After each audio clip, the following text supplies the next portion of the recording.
Okay. I think are we live? Are we live now? It says concurrent viewers too. Excellent connection. Okay. Welcome. Welcome everybody to the Game of Bards Friends of Muzema episode 4. Joining me are Citro, Matt, Maxi, and Richard, as you have come to expect. Beth will not be joining us tonight. She is not feeling well. We wish her a speedy recovery. But we're gonna plow ahead with this Magic the Gathering Dungeons and Dragons campaign that we are playing for all of you. My name, of course, is Alexa. Remind me to text my mum.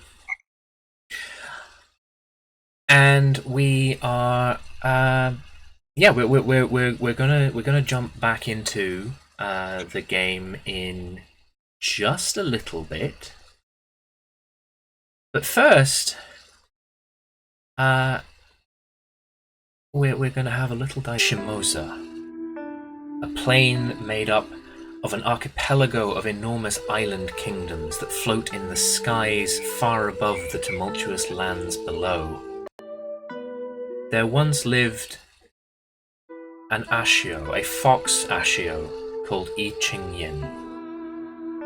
Like many of her kind, I Ching Yin was a trickster by nature, and entertained herself by causing trouble for common folk in the underworld. One day, while meddling around a small town, she heard the most beautiful sound of singing and the skillful playing of a guqin. Curious, she went to investigate and beheld a talented folk singer and bird Ashio, known as Margia Zadim. Margia was kind and hoped to one day earn herself a place in the court of the Sky Emperor's own island kingdom through the merits of her stories and songs. I Ching Yin believed that there was no one more deserving of achieving that dream than Margia. She decided to help the folk singer, and in exchange, Margia happily taught I Ching Yin how to play the guqin too. As Margia's fame grew, the two young friends were happy and hopeful for their future. They were good to each other and loved one another dearly. But tragedy struck when I Ching Yin briefly left Margia's side to attend a family celebration, and the folk singer was sabotaged in her absence. Margia was given a poisoned cup of water to drink that burned away her tongue and rendered her mute. Unable to stand seeing her beloved so heartbroken and distraught, I Ching Yin bargained with the demonic stealer of senses and offered her own tongue for the restoration of Margia's. The stealer of senses accepted, but not without issuing a caveat. I Ching Yin would pay for this bargain in the future. I Ching Yin was left tongueless and silent, but happy to have helped Margia. She continued to watch over her love, but her actions drew the ire of the one who poisoned Margia's cup. Zai Wei-sheng, whose real name was Zai Tao, had supplanted herself within the sky's nobility and stylized herself as the Oracle Princess of Dilan. Known for her keen insights and prophecies, Zai Tao heard of Margia's growing fame and divined her future. The princess foresaw success for Margia in the court of the Sky Emperor, but more importantly, she foresaw that the folk singer would uncover all of her schemes and manipulations to consolidate her power in court.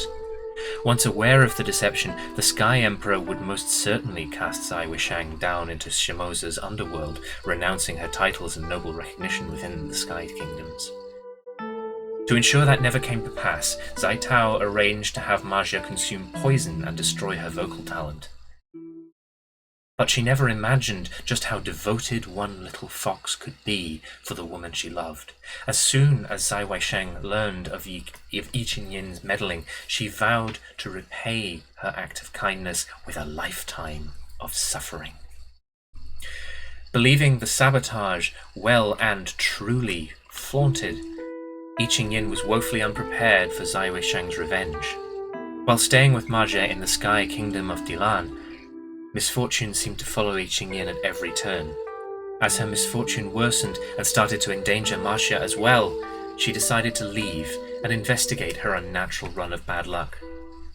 Her investigation brought her straight to Zai Wusheng, who posed as a kindly sage willing to offer I Ching Yin her aid.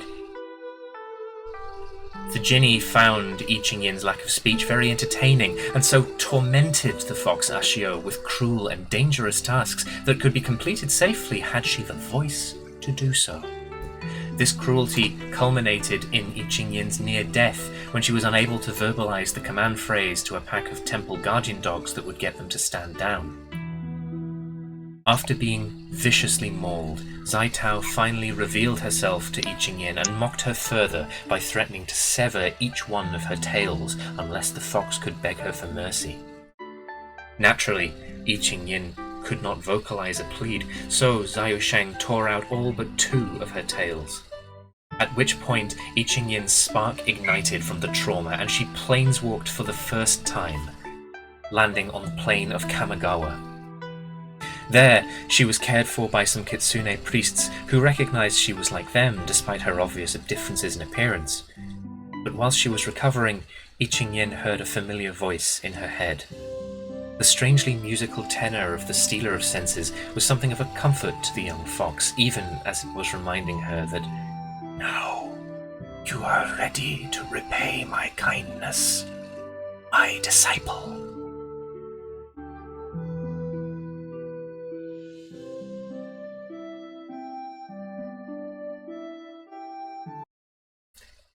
And that is the origin story of I Ching Yin. I really hope that I was remotely close on some of those names, Maxi. Yeah, you did great. Okay, Zai Tao's 2 names have a difference in whether they have a diacritic or not, so I was really scared that I was pronouncing one of them wrong. I should have asked you before the stream started, but we've sort of rushed into this because we were running late. But yeah, that's really why I Ching Yin does not like Zai Tao at all. She can't speak. And she can't speak. No, it's a horrible story. But yes, thank you for writing that up for me at the beginning of the campaign, Maxi. It really helped get an idea of what your character is like. So, yes, we left off in the present day last time with you all planeswalking to Xerex. If I can just put up Stairs to Infinity on stream here. Who did we lose? This is the only image or card depicting this particular plane in the entire game. So that's what I've built from. But yes, you are all planeswalking to Xerex. So I suppose we will start with you landing in Xerex.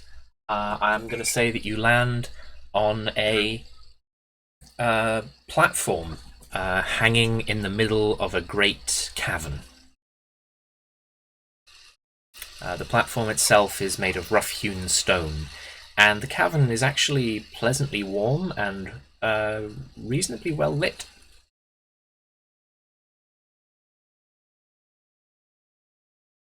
Well, this ain't so bad.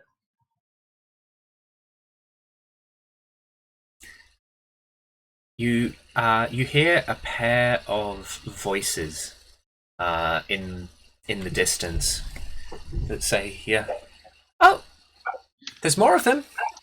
Over here, my loves. Come on, over here."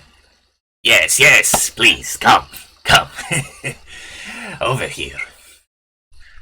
What do we see? You see that the path that you would... The path from down which these calls are coming seems to twist, and like it seems that it twists 2 ways. It's sort of like a cylindrical, I guess, such that you could walk sideways onto it. And you see in the middle distance, you have the path goes straight on, but on either side of the path, which is hanging in space, like at angles perpendicular to the path itself, such that they are sideways to you, you see a pair of market stalls, such that they are upside down to one another, and each has an inhabitant, but you would have to get a little closer to identify them. Well, that's a little out of the ordinary.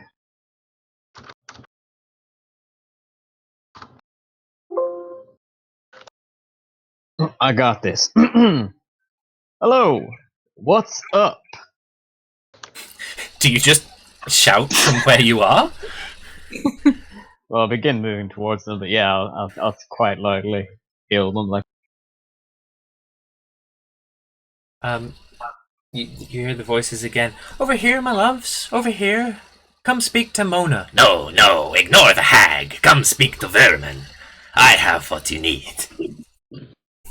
I want to turn to the rest of the group, and I want to be like, Hag or Vermin? Place your bets. Well, sorry, neighbors. Don't know how to actually be quiet. I'll be back. Kill him!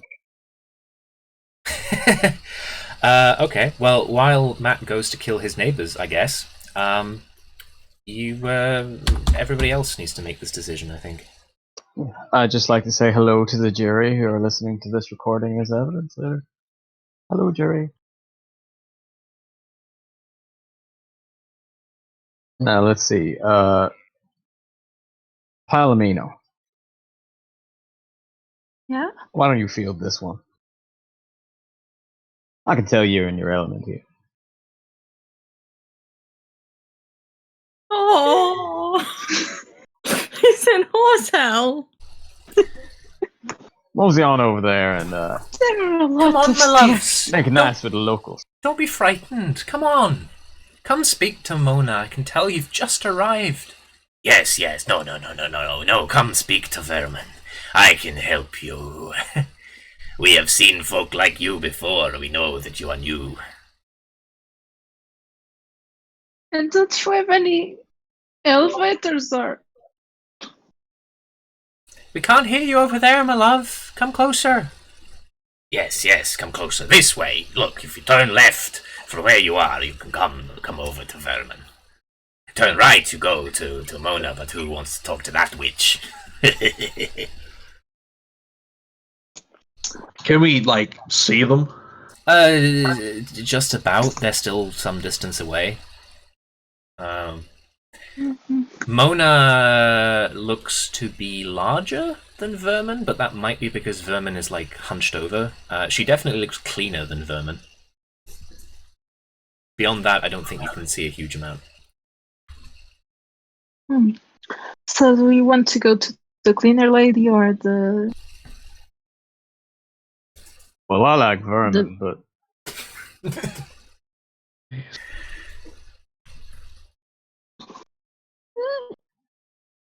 I always said, when a man looks like he has something to hide, that probably means that man has nothing to hide, or he'd be hiding, but he looks like he has something to hide.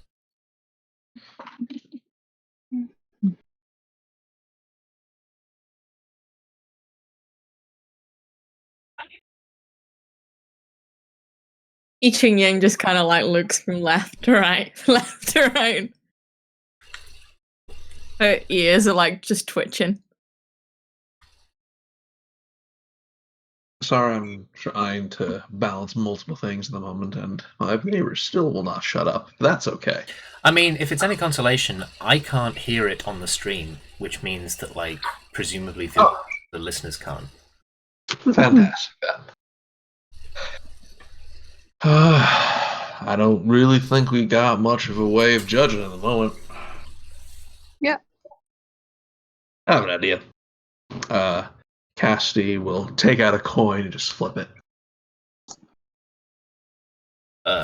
Okay. Do you want to, like... Yeah, give me a moment. I'll get a coin. You don't need a coin. Just roll a die and, like, say, Okay. you know, even is heads and odd is tails. But also assign one of the shopkeepers to heads or tails, because otherwise it doesn't work. All right, so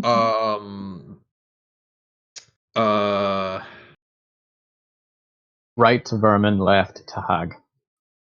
all right, so even Vermin, odd Hog. All right, Vermin it is. Yes, let's go. Okay.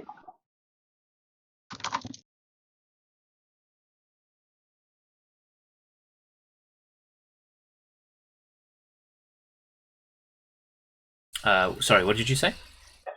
We're going to Vermin. All right. The coin has spoken.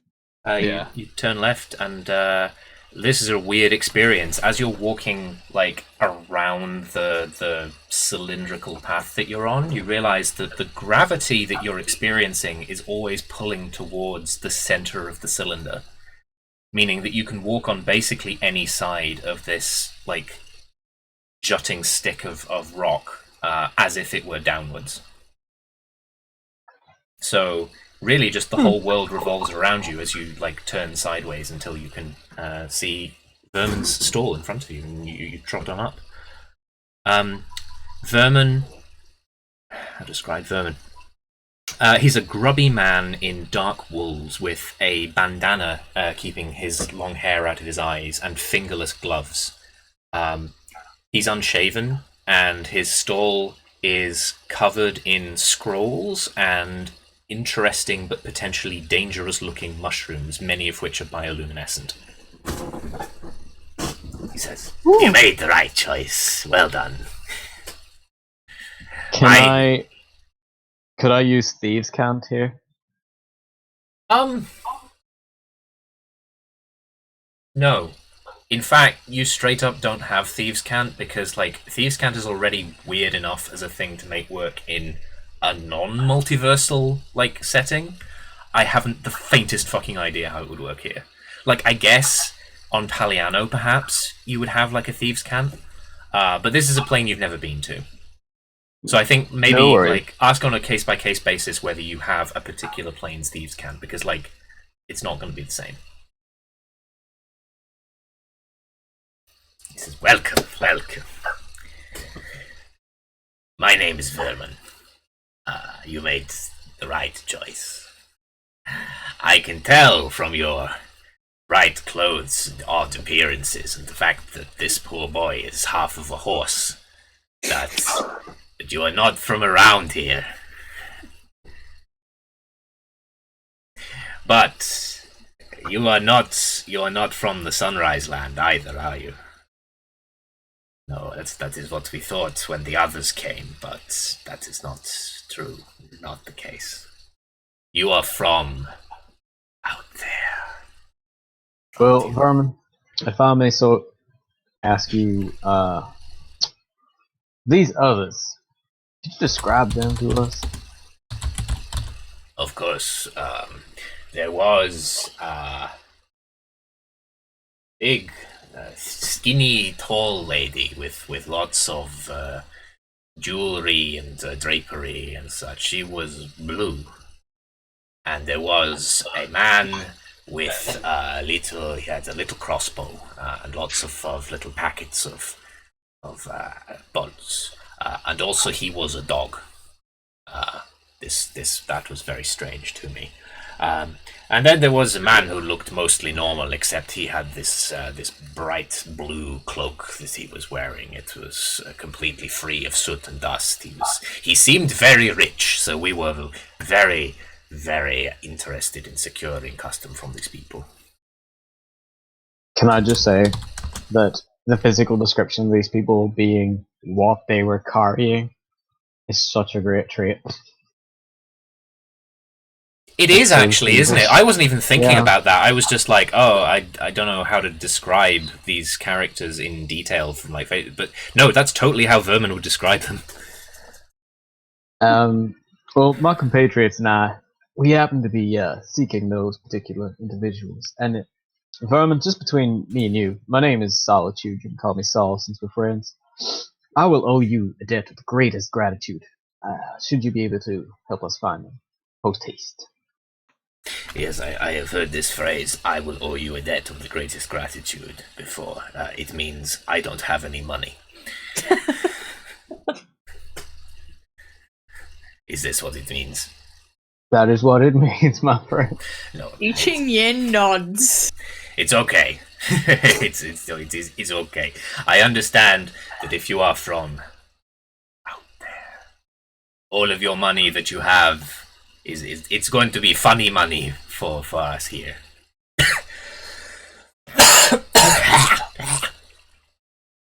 No, this is okay.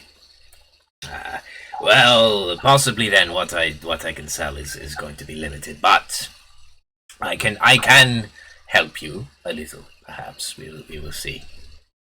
What is it necessarily that you would need from me specifically again? My ears are full of dirt, so I did not hear you the first time. Well, we're just trying to make up ground on those who have gone ahead of us. Catch up.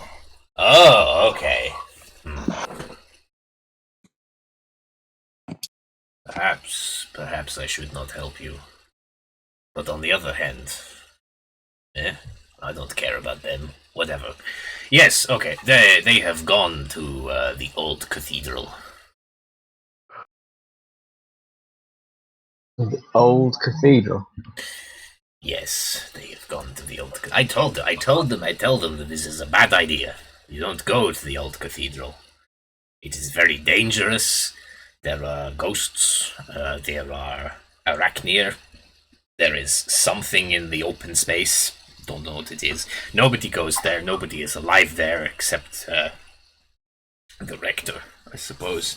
And the bloody cathedral is not even there anymore. It's just an edifice, and behind it is the remains of the floors and things, and the grave cube. But he says, no, I need to go to the Old Cathedral. I have business in the Old Cathedral. And I say, okay, you can go to the Old Cathedral. And I gave him directions. I'm sorry. A grave cube? Yes. Okay. Grave cube. Is this a thing that you do not have out there? Perhaps we call it something different. It is a cube with graves in it. No, I think I understood that. Lots of them, actually.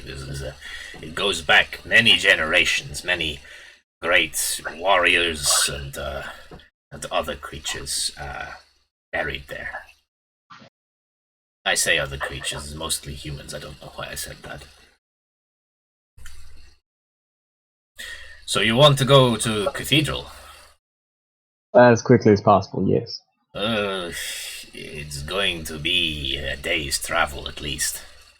And you probably want to figure out ahead of time what entrance you want to use. Go on.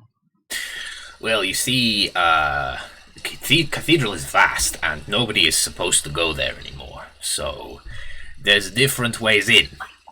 Let me think. There is, well, obviously there is the main entrance, main big door. I don't know that I would recommend using the main entrance, because it is not, well, the doors do not open on their own anymore. So you may have some problems. Also, if you are trying not to be seen, you will definitely be seen if there is anybody to see you there. I know the secret ways. There's a secret way that everybody knows, of course, which is the priest hole. I don't quite know exactly where that is. But there is also the garbage disposal. You could come up through that. It's a smelly way to go, but that's the way to go. And of course, the steeple loft. You would need to jump from a hanging buttress, but you would be able to get in through. There is a smashed wall. I don't think that suits all of us, and I should Palomino a look. Possibly not. Although the buttress is wide enough that maybe you could take a running jump. I have done it before. I have gone into the Old Cathedral to take things, to steal things, you see. Don't look at me like that. Nobody cares. Nobody cares. It's taken over by the undead now, but I was getting these things back. I think the landing on the steeple loft and the buttress themselves are both wide enough that you could do it, but you are correct, it would not be a comfortable experience. Yeah, those are the only flaws I know of. Well, you hear like a voice under you saying, "You're missing 2! What would you know about it? There's 2 more.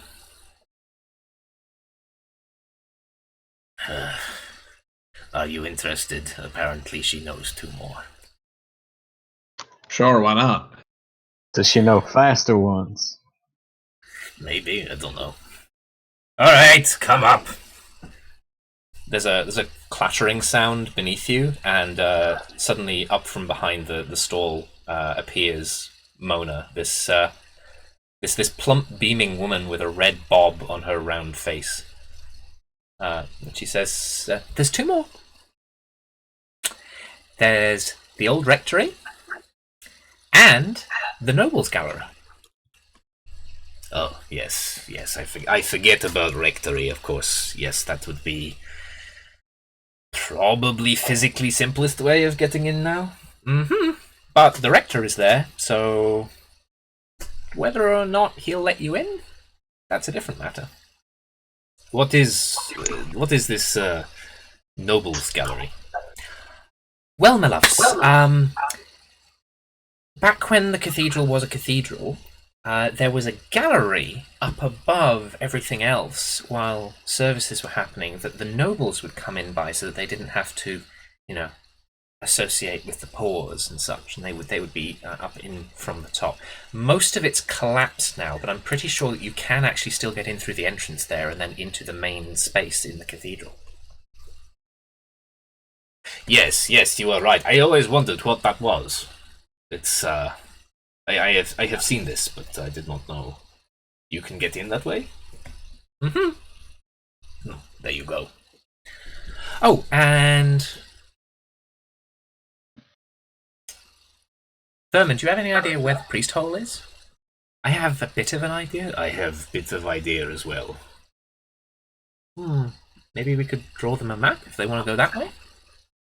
Perhaps.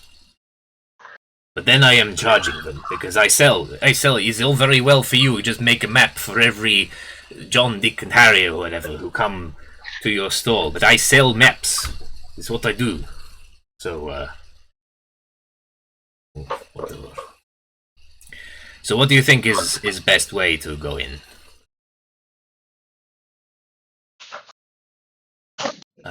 Priest hole, sewers, buttress, rectory, noble gallery. You're missing the main entrance. Just cannot.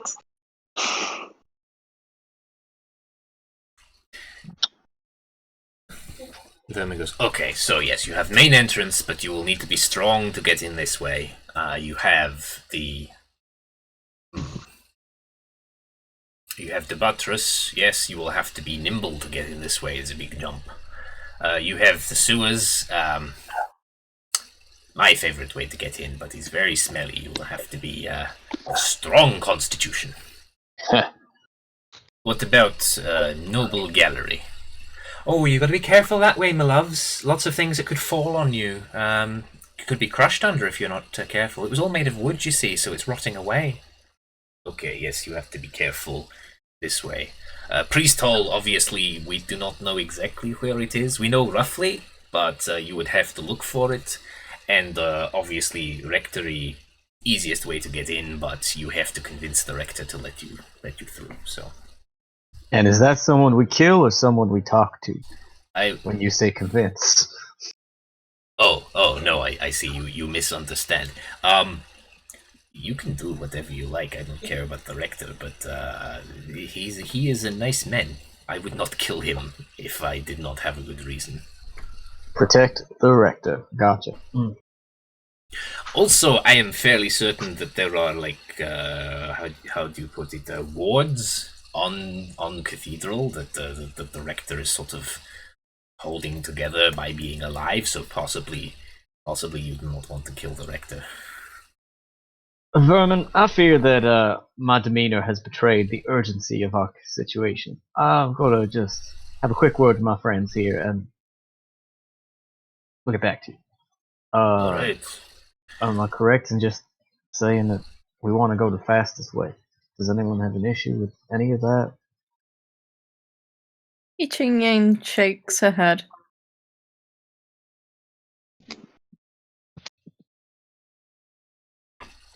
Cassidy, against the sewers? You're against climbing? What are your thoughts? Whatever.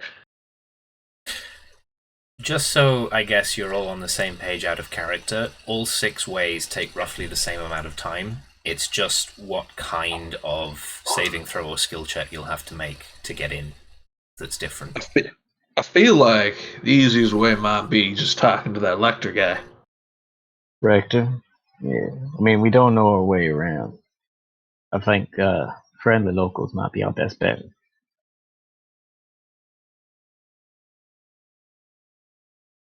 Palomino, I fear that your condition.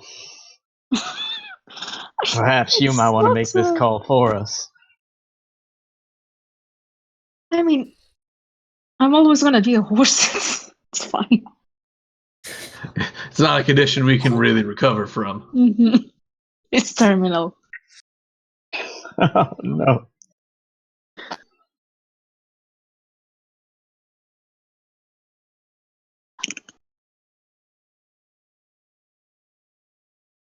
Well, is anyone going to make a call, or?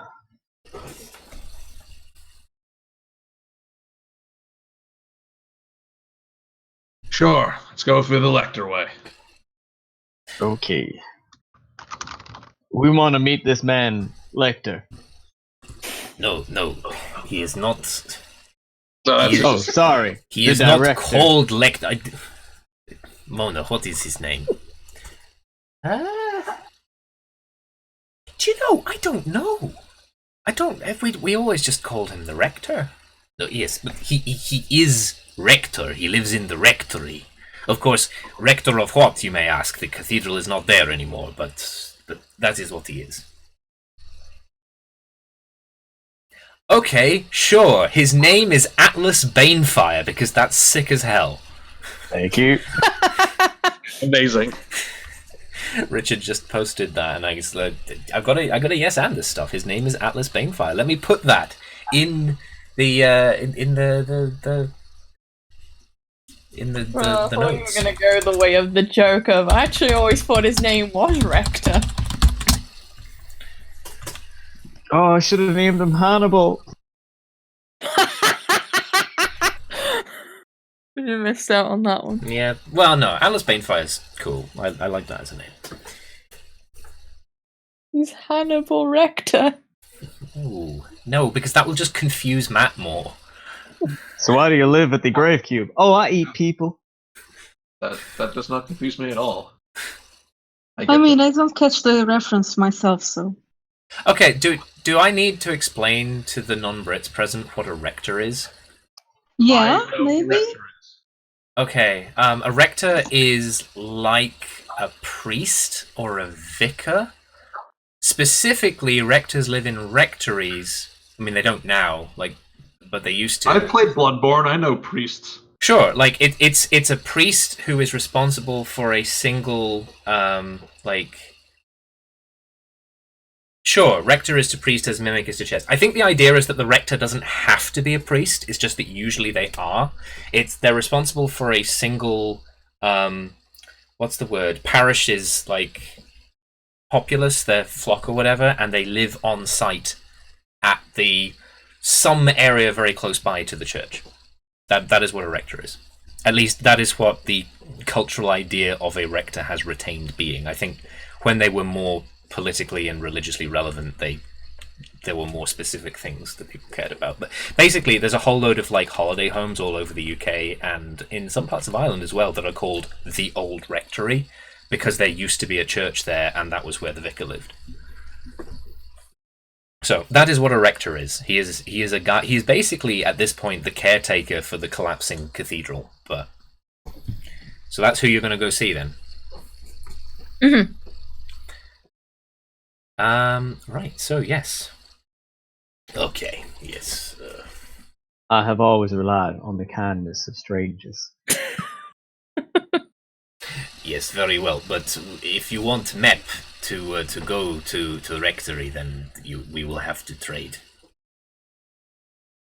I will bring you back the stripped body of these 3 people we chased down. You can never free gem and valuable Absolute armor. fuck would I do with that? That sounds awful. Why would you? Oh, no. sorry, we bargained slightly differently where I'm from. Somebody else take.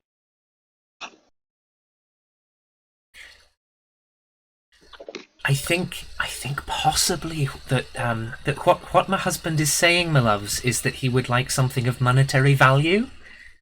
All right. What do you have a hankering for? Hold on, Mona, you are breaking kayfabe.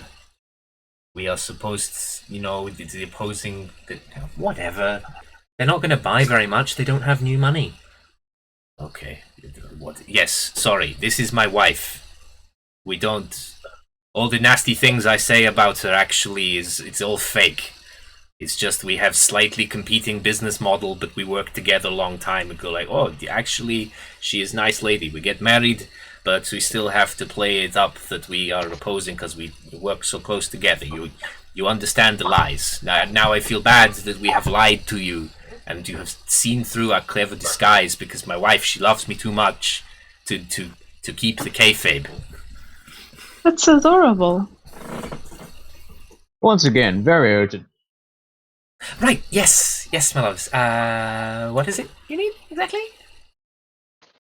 They are going to need MEP to find way to Rectory. It's a different route from all the other places. Cathedral, you have to understand, is very big and used to be community central space, so it's not necessary to have all of ways of accessing it be accessible from same path, so it's important that you go the right way for the place you've chosen. All I have on me is 23 daggers. So... 23. This is weirdly specific number. I had 25, but I threw 2 of them at someone.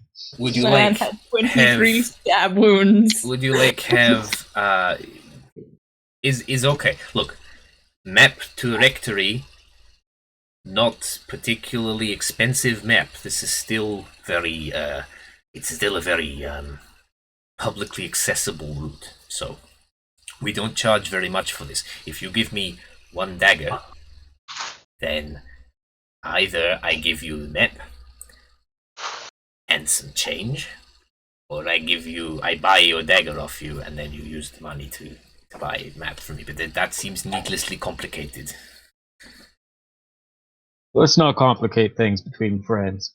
And a dagger for you, I give Vermin one, and a dagger for you, and I give Hag one. Mona goes, no, just the one, dear. Just the one, dear. 3 daggers. I'll give you a 4th dagger. I'm going to keep handing you daggers. They're You give us the map. married. 5 daggers. 6 daggers. She reaches over and Oh, puts like a maybe big you meaty asked. hand on your shoulder and says, "My husband will take you for everything you've got if you're not careful, my love." Oh, I don't got much, so that's not really much of an issue. Well, surely I you have should my look map out now. for your stuff more than ever. Yes, look, it's fine. I have wife. She keep me on the straight and narrow. I will take I one feel like of I these casually daggers. mentioned twice that I am not afraid to murder people, and yet here you are, ignoring my urgency. Yes, but then you do a weird thing like give multiple daggers so that we have to handle change for daggers. If you are in such hurry, why do you do these nonsense things? Don't need change. I just want you to hand me the map. Please. Okay, what I will do is I will take 1 dagger and you will receive 1 map. Then you will go away and do your very urgent business. Although I tell you thing is probably fine if you have wasted 20 minutes here, because you're the people you're chasing, they are probably going to want to make camp, maybe rest the night before they assault the cathedral. Otherwise, they will die, and you will look for their bodies inside Cathedral. Why is that? Cathedral is very dangerous. I believe that I have mentioned this. It is full of the undead and also Arachnir and something that flies in the empty spaces. Also skeletons. I should mention this. The skeletons, generally speaking, they are cool guys. Skeletons are like bottom level of people. They're not even buried in the grave cube. They were just left to rot. They are the peasant people like me. And they are real fucking mad at everybody who lives in the grave cube. So as long as you communicate that you are going to go to the grave cube and fight the ghosts, then they will probably help you. Skeletons are cool guys. Anything that looks a little bit like a skeleton, but it's got other shit on it, probably not a skeleton, probably trying to kill you. Do the skeletons get mad at the ghosts that came from their bodies? Is that how it works? No, you see the skeleton. If a skeleton up and walking around, it's still got its ghost inside it. They're mad because they're not ghosts. Yes, they are not rich enough to be ghosts, and they are not strong enough warrior to have excellent burial where they don't decompose into skeleton. So that is what's going on. Bear in mind, I did also tell your enemies this, so possibly they are aware also. That's okay. You should go. I say 20 minutes, but you probably shouldn't waste any more time but that. Alright. Let's get to it then. Thank you for your help.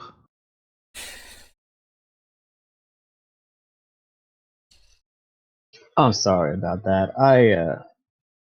I have a little bit of an anger issue, and I generally find that I get a little bit facetious as a way of not killing. Yes, this is very, very evident, but also you are wasting time that you I obviously wasn't care talking about. to you. Go! We're done. Leave! Goodbye, Now! Herman. Get out! Their paying customers will probably come soon, buy my luminescent mushrooms. Oh yes, take free luminescent mushroom to see in dark, and also eat for snack later when you do not need to see in dark because you're going to die. Is free, it comes with map. Go! Okay, eating Yin will take a mushroom in her paws. Put it in a bag. Okay. Let's break out that map then.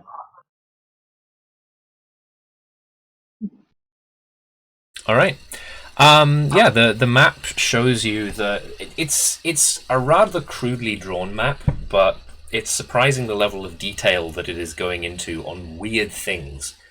I think possibly the problem that Vermin has identified while drawing these maps is that most of the inside of the gigantic cave that you're in looks much the same, especially if it can be approached from like 6 different angles.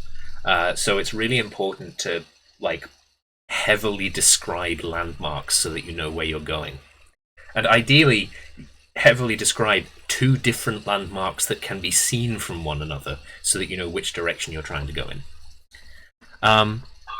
But yes, from the distances mentioned, you think it will take around about a day to reach the old rectory. What if we really push it? In that case, half a day. But if you do that, I will have to open up the DMG and find out what the travel rules are like. I don't think I want to do that to you. Do we Well, want to do that? I mean, I have to open Mordenkainen's Tome of Foes anyway, so like, opening another PDF is not a big deal at this point, I guess.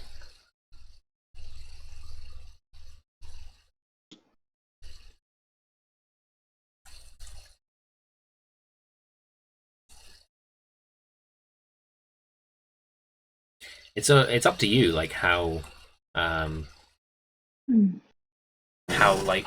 fast you want to go. In fact, let me see. What? No, not that. Random dungeons, adventure environments. Well, we are seeking vengeance, and If I search for travel,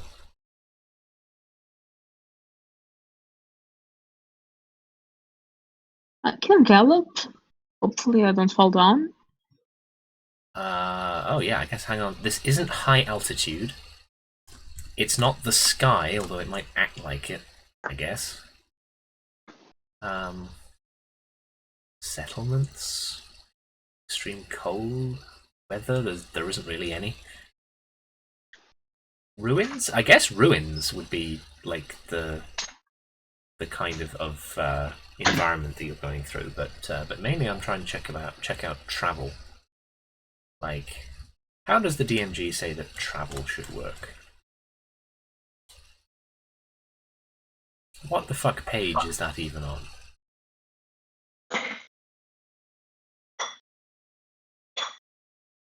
Travel montage approach. Sometimes the destination is more important than the journey. That's this.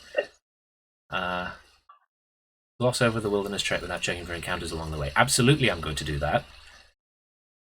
But okay, yeah. You're, I think, put off by how the only change in environment that you seem to experience, beyond passing by these enormous columns of stalactites, or are they stalagmites? You're not really sure which way is down here, so could be either. And these like strange towers that are built out of staircases and such. The only real change in weather that you experience is the ambient humidity of the air. Occasionally you're in a very cave-like environment, which is very wet, and sometimes you're in a very mine-like environment that's very dry and dusty, but beyond that, there isn't really anything in the way of weather. Well, hell on your rhinitis, though. Sorry? It's hell on her rhinitis, though. I couldn't quite understand that. I'm really sorry. Okay. Probably not the right word. I'm sure somebody in the chat caught it and would be able to tell me. But yeah, you keep going. I think you pass by some small settlements, which are just... Every settlement that you pass by seems to have a different idea on how buildings should be constructed inside this weird world. There's huge towers that appear up beside the paths and staircases. Sometimes there are pods that sort of hang off the paths and staircases themselves in all directions. But you keep going. And eventually, there's no real like day or night here, but you start flagging and getting tired.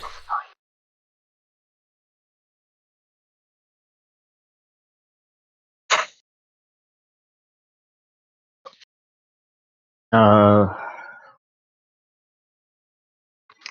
you guys holding up? Well, I'm doing okay, but I think our friends may need some rest.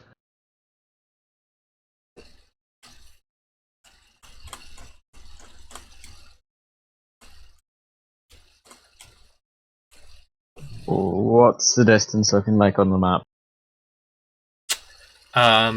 You think that you are in fact almost there. I'd say that, assuming they haven't pushed as hard as we have, and let's be honest, they don't really seem to be in the biggest of rushes. We've probably gained a lot of ground today, and like Vermin said, we probably don't want to be going into the rectory at night. So, Fair enough. how do we make? Well, Vermin said that you could go into the rectory, just that you don't want to go into the cathedral. Well, how far are we from the rectory? I'm going to say that you can actually see it. Or at least you can see what you think is it. It looks like the drawing on the map. It's around about 3 miles away.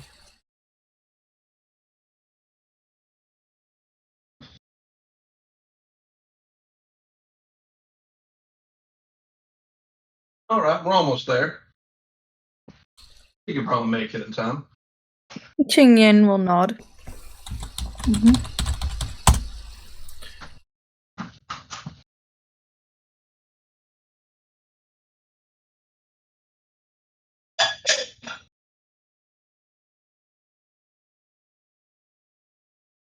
Okay, so you keep going. Yep. I think you all gain 1 level of exhaustion, though. Okay.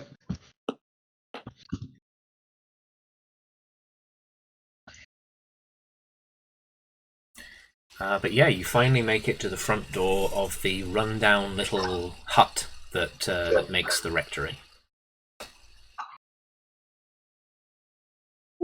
Oh, fantastic. Excellent. Love it when my computer dings without me wanting it to. But yeah, you make it there. There's a little front door, which seems to be in fairly good nick compared to the other stuff around here. And you can see that there's a light on inside.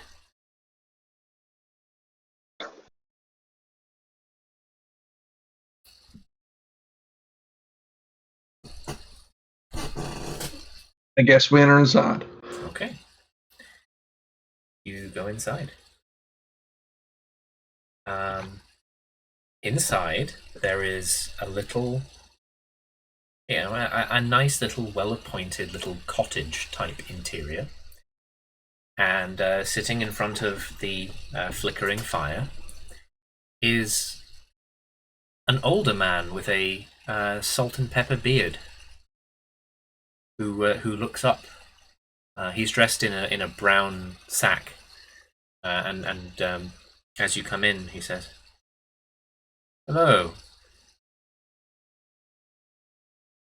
Is there some reason for your intrusion? If you've come to rob me, I can safely say that I have nothing. At the very least, nothing you could easily lay hand to." Actually, we're looking for people. People? Yeah. I think you found the only person to be seen for many leagues. Well, we have we're on the tail of 3 ne'er-do-wells who might be trying to reach the cathedral, and their intentions have not been very kind in the past. So we worry what they might be thinking of now. That is a little concerning, but there are more ways of entering the cathedral now than I can keep track of. I don't think it's a particularly good reason for me to let you in. What's inside will deal with them. They have proven themselves pretty powerful. I have a personal interest in making sure one of them is actually dead. So, if you don't mind, we'd What like to. sort of personal interest? Tell me, my son. It's not exactly a kind one. I have a personal revenge interest in one of them. A heart that is full of vengeance is not a particularly sensible thing to carry into the space of the cathedral, nor is it really a sensible thing to have in general. I would say that if these people you're pursuing are foolish enough to enter the cathedral, then they are long dead. You can be certain of that. I don't think they've entered yet. At least, I believe. Dead they will become. There's nothing I can do to stop you from confronting them if they turn up here, but I imagine they've probably taken the main entrance or something of the sort. I don't really see any reason why I should allow you into the cathedral, if I can possibly stop you from throwing your lives away. We don't intend to throw our lives away. Just want to make sure they don't do something terrible here.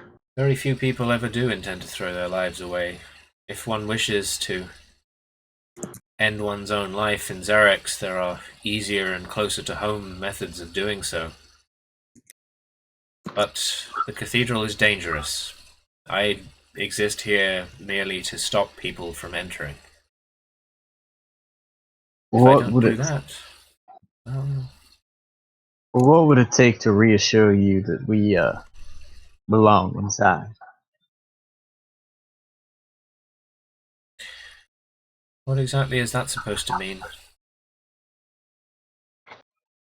I think Solitude would just pull his hair back and reveal as much of his flayed head as he can. Smile. I see your point about belonging in the cathedral. It's a little more literal than I was expecting. But what about your friends, including this strange man who has been grafted to a horse? Yes, that's exactly what happens. I'll I be will honest. pray for you, my son. I'll be honest. Part of the reason why we're going this way is that it's easier on our friend here.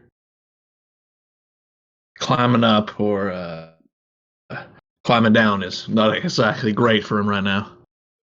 For a man as cursed as I am. Well, there's a great deal of climbing to be found inside, I'm afraid.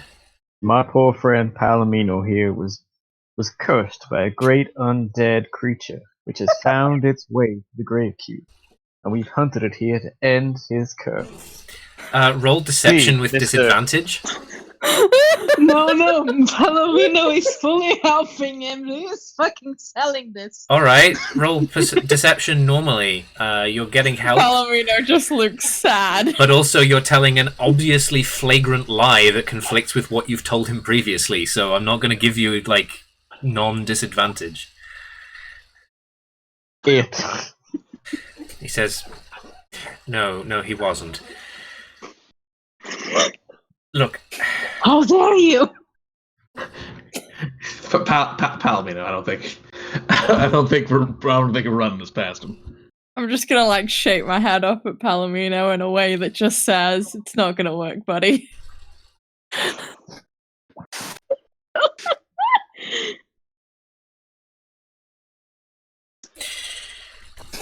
he says, I'm afraid to say that I really don't see much reason to allow you into the cathedral. Obviously, if you were to take a different way in, I couldn't stop you, but I suspect you were all in on this, given that these people you're describing are apparently entering by some other method. It is too dangerous. Stay a while, and partake, if you wish, of the hospitalities of my home. But I don't know that you will be entering the cathedral today, if there is anything I can do to stop it.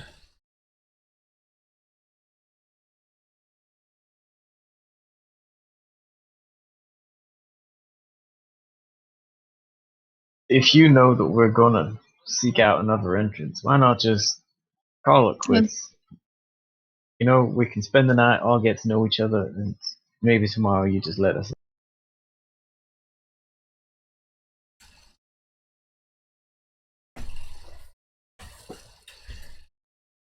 What are you suggesting exactly? I'll tell you my story over the fire. Cassidy here, he's got a hell of a tale. Palomino can reveal to you the secrets of the curse if you're curious. We're still selling this. Says, very well. Stay a while and tell an old man some stories. I'll make sure that you're properly fed and rested, so that even if I can't stop you entering the cathedral, you are as prepared as you can be. And otherwise, well, we'll see you in the morning, won't we? So do you all want to take a long rest? Sure. Yeah. Yeah. And in the meantime, I had no possible notion that the charisma check you would need to make to get in on the charisma path would be this, but I need a group performance check from everybody. Amazing. I have some good news. Guess what skill I took? Nice. I This was- also have the performance skill for my This was originally designed for him to be playing an acoustic guitar over a campfire, so if any time it is available now, it's now. Oh, you're that kind of asshole. Amazing. Look, There's always one. I told you I went all in on the cowboy thing. I love it.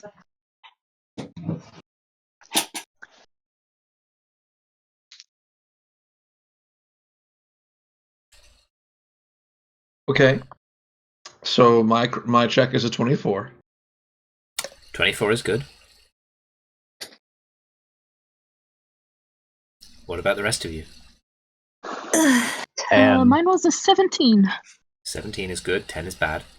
I'm looking at a 20. 20 is good. That is majority success, which means that as you tell your stories, the Rector takes pity on you, and he agrees that with you having been well rested and well fed, that in the morning you may proceed into the cathedral if you wish.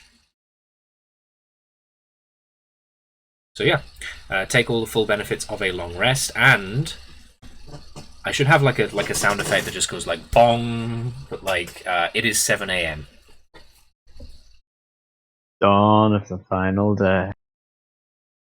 Well, I mean, it's important that it's 7 a.m. and I'm sure that if you can think back to episode 1, you will remember why. Oh yeah. Oh no. It's an autosave point. Right.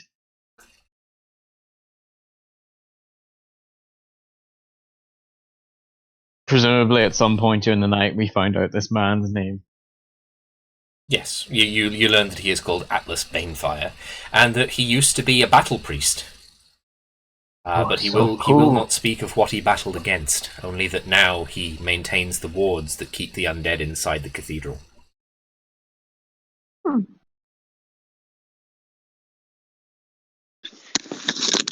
Oh. Thank you for your kindness, Atlas. He says, "Thank you for your patience, young man." Now, he steps over to the other side of his of the rectory and starts pulling back bolts on a big pair of iron-wrought doors. I imagine that you will wish to get a start on the cathedral. I believe that would be helpful. I will not wait for you. It is very likely that you will die inside. You do not need to come back and see me if you survive, though perhaps a visit in future would be nice. He hauls open the doors and allows you to proceed on your way into the giant empty space of the cathedral. Okay, so here's the thing about the cathedral.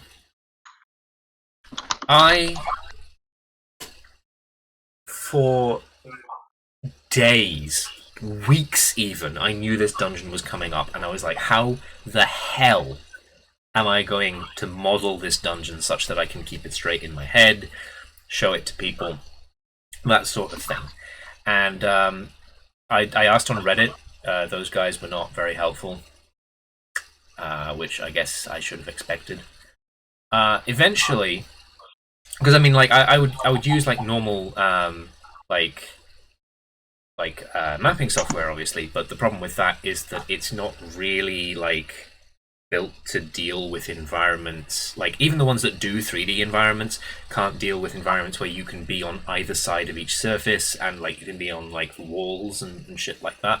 So eventually, I had to like go in on a bespoke modeling solution that actually came out of a Scandinavian team. I would never have heard of it, I suppose, except for the fact that it got got snapped up by one of the US tech giants recently.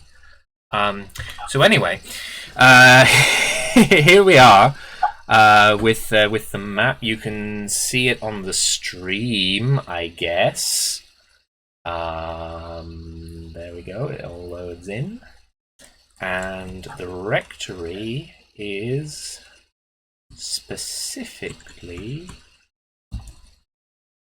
this portal here. And what I'm going to do is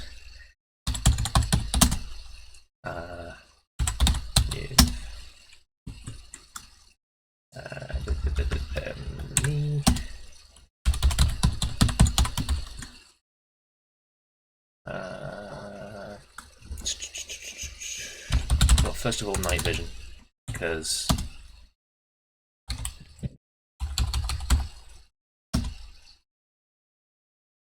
that's important. And also,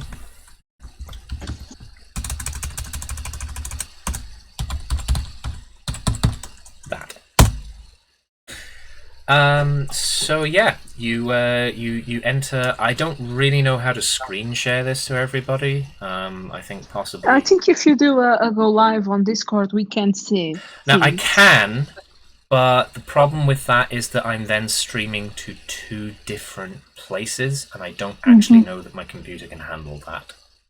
It's already struggling with the YouTube stream, to be honest. That's why I record locally, so that if need be, I can like upload the whole thing. So it might be better to just... Oh, holy shit, that's huge. I need to fix that. I need to make that not quite so big. I'll try to... I guess we'll try to open the stream then. Yeah. Just open it and mute it. It's not going to be a particularly fast-paced thing, so I don't know that it's necessary to, like, you know...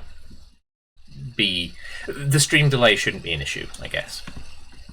Oh, it's very huge. Yes, but I have made it small now.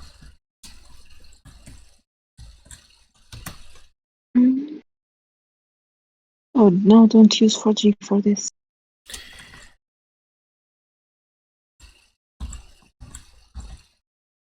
So, I suppose you are standing on a platform over space, and you can see that there are staircases leading upwards to the left and to the right.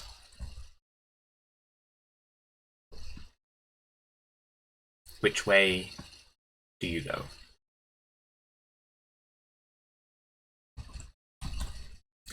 I guess as an to elaborate, the space that you're in is very dark, so you can't actually see which way you ought to be going at this present moment in time. Night vision activate. Even with night vision, the space that you're in is too big. You can't really see anything in the 60 What do my vampire eyes see?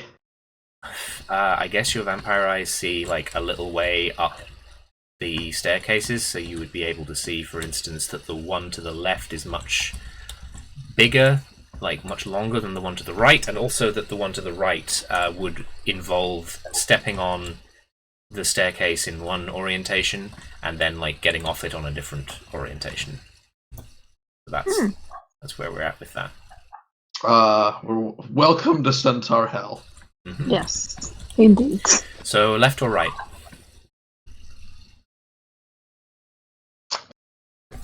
Alright, I'll get my coin out again.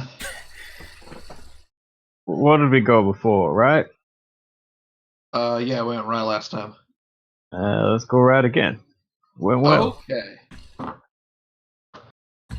It was head, so right anyway. You proceed up the stairs and down onto a platform. And on this platform, you find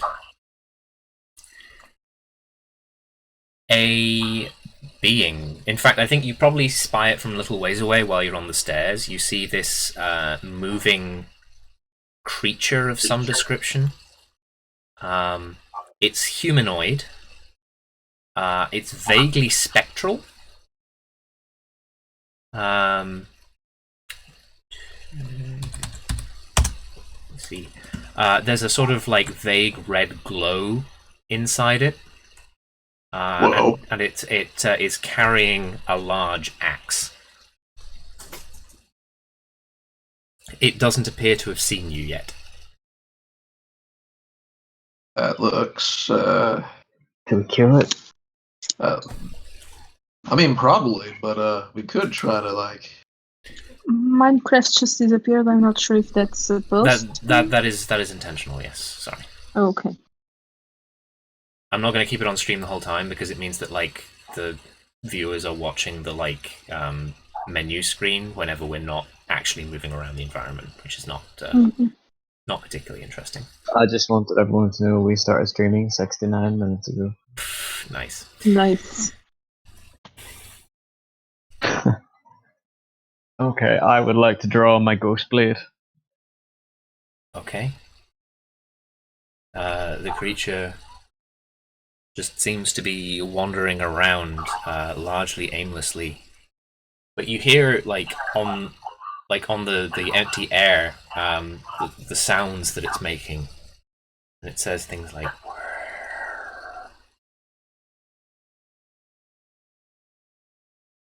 I think if we're careful, we may be able to avoid it. Just try to sneak past. Sure. Okay. Is that what you all want to do? Yes. Does Palomino still have his like cloth feet? Yes, he does have his cloth feet. Maybe. His shoes. Hmm. He does have his shoes. Okay, Palomino can make a stealth check like everyone else then. Oh no! Everybody gets to bully this fucking horse. Boy. 21 total. I rolled not 1. That's a 12. Oh dear. I got an 18. 18 is good, 21 is good. I think since there are 4 of you, that's majority success. But We can't just abandon solitude to the ghost. that's not how that works. I know, that's why we're not going to do that. Yeah, group ability checks are like just half of you have to succeed. Solitude just standing there like, I'm dead, you're dead. Whoa, why are we fighting? I think like the nat 1 means that like as you're like going past, you hear the creature go, but you just sort of like stock still, and it doesn't turn around. And it says, noise. Must have been the wind.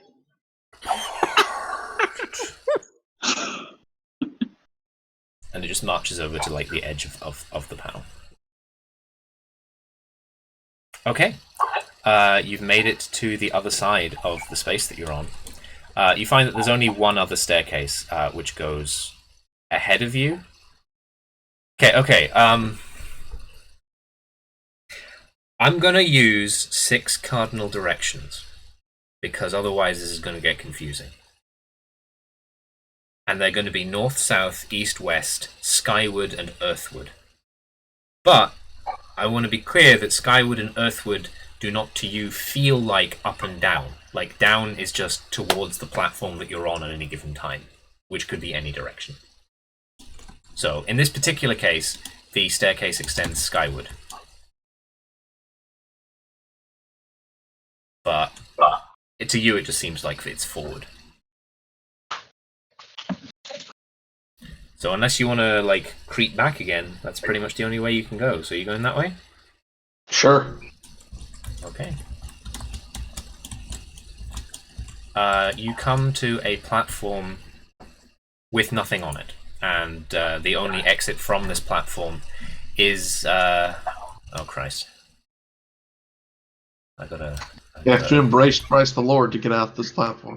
I mean, east. It's east. East it is, then. I actually can't do that. Like, I was really hoping to maintain the illusion by like, you know, just flipping over and might like, oh yeah, it is on stream. But I can't do that, unfortunately. So you come down to another platform. This one again, it has like, there's obviously stuff. When I say there's nothing on these platforms, there is like stuff, but it's mostly like bits of broken pews, like pieces of trash wood, occasionally like pieces of destroyed metal that you're not entirely certain like what exactly they are. There's not really anything of particular value nor anything animate. But yeah, you come in from the west. And then you notice that there is a northwards, downward going staircase. But there's also like thin strands of like what appears to be. I say thin strands. I don't mean that. I mean thick strands. I mean like fucking cables. Like you could walk on them. Of what appears to be like a sticky web of some sort. that would appear to connect to a different platform. There might be a way to like cheat your way somewhere. So that is your choice.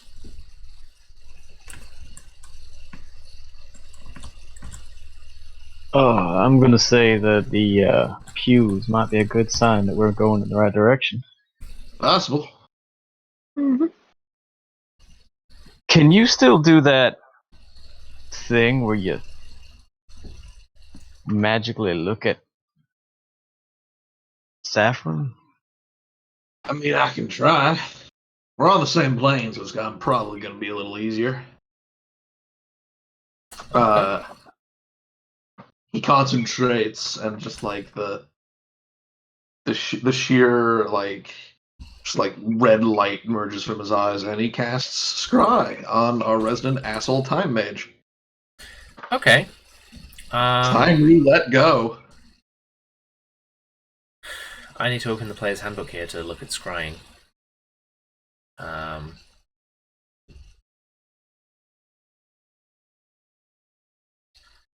Right, yeah, so you have we established that you've met the target, so you have 0 on the save modifier, but you don't have like anything that would reduce his save at all. Okay. So oh god, I need to open the monster manual. I think I do actually. Let me check. Good? No. Oh, what am I doing? Yes, I do. I haven't like ported him across yet. I probably should do that for when you finally get to fight him, but whatever. So this is a wisdom save? Yes. Okay. He got 14. Ah, get fucked. Okay. You oh no, sorry, this is a magical effect, isn't it? Yeah. He has advantage. Oh no. And he got 20 that time. Damn it! Ooh. Yeah. Now that'll succeed, I guess. Wouldn't he have advantage cancelled out by the magic spell that was specifically made only to target him? No. No, he This wouldn't. hasn't been a great gift.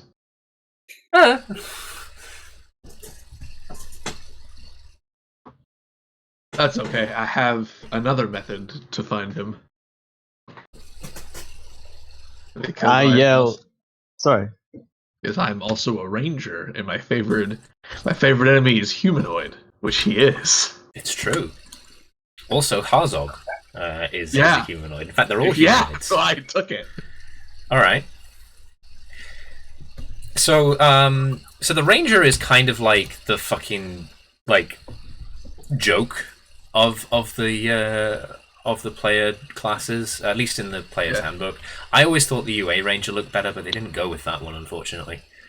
Yeah, so, I've just been going with the information I have available. Yeah, what I'm trying to say is I haven't the faintest fucking idea what that means.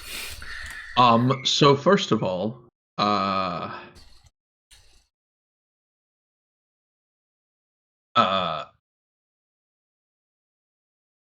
let's see here. Is it the problem is that we're not passing by near where they were. Well, I guess the major problem is you don't know if you're passing by where they were. Okay, I will. Given that this is primarily built up out of basically most of the creatures in here are undead or otherwise, right? There's not a huge amount of humanoids who are not undead. I guess you would say. Yeah. So I will spend a minute and like attune and see if there are any humanoids outside this group within 5 miles. You spend a minute and do what? Sorry, the Discord like buzzed. I can attune my sense to determine if any of my favorite enemies lurk nearby. By spending 1 uninterrupted minute of concentration, I can sense whether my favorite enemies are present within 5 miles of me. Okay. Yeah. Yes. I reveal how many there are and their general distance and direction and distance from me. There are 3 of them, and they are See, here's the thing. Like, now that I've like given myself fucking blindness in Minecraft, I don't know. I'm pretty sure that they are in the general, like,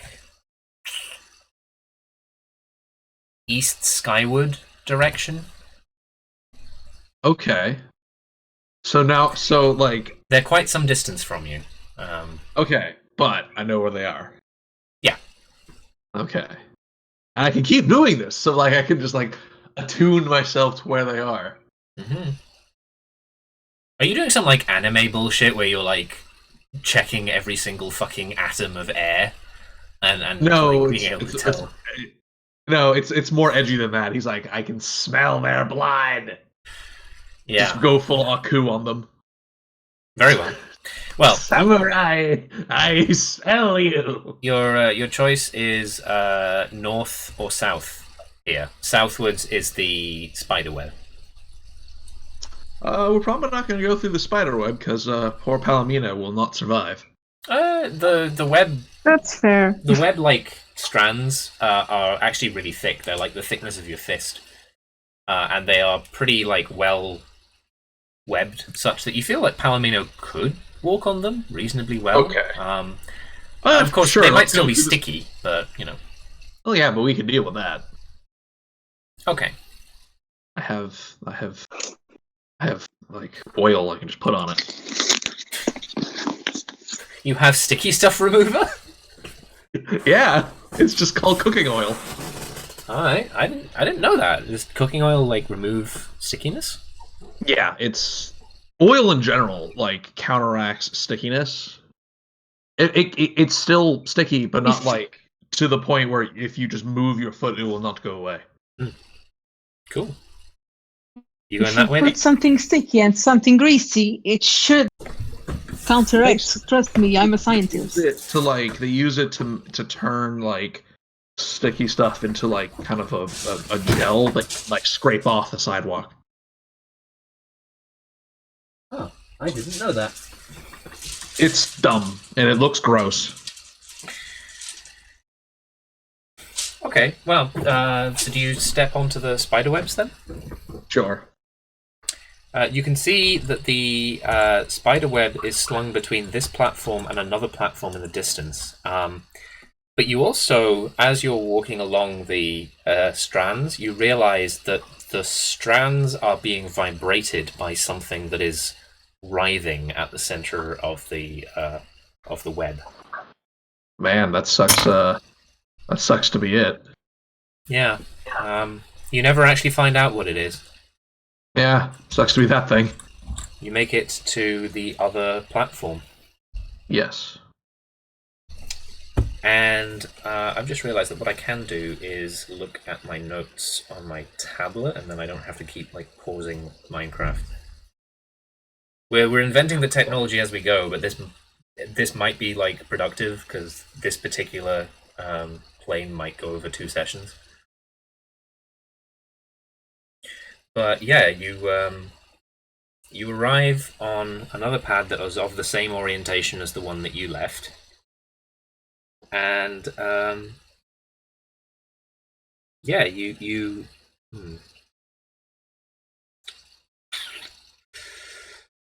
Oh, this doesn't actually work that well because I do still need to like tab out to look at the notes and stuff because I couldn't get them to print. Okay, I'm just finding more and more dice that I actually like need to have to determine what these encounters are.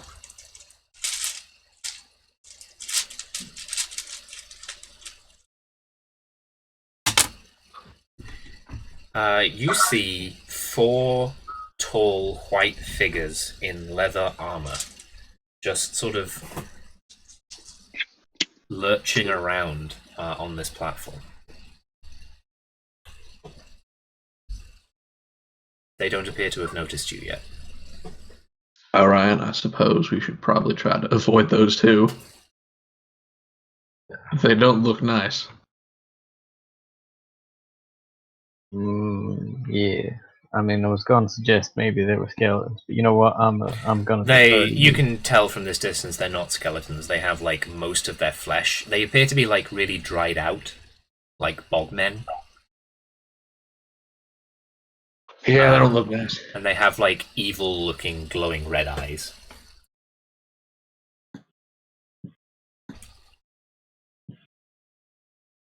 Oh, I have red eyes too. Mm.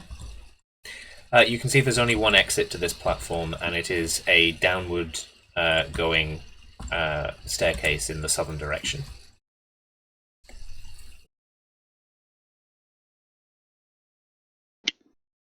You can try and sneak past if you want. Sure, let's try and sneak past. This is another group check. What I will tell you is the DC is lower, but you have disadvantage because there are 4 of them. That's okay. 2 it is. Okay, that's not so bad. There's 17. Actually, I say the DC is lower. I haven't the faintest fucking idea if it is. It might not be at all. I might have lied to you. I just realised I don't get to decide. It is. It is lower. What'd you get? 17 total. That's good. Richard got 13. a 13. That's just good enough, actually. I got a 16. 16's good. Citra, what did Palomino get? Sorry, what do I roll? Stealth.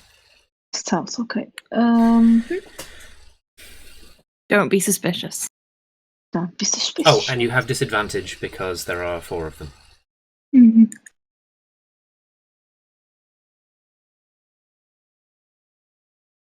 And I'm my horse.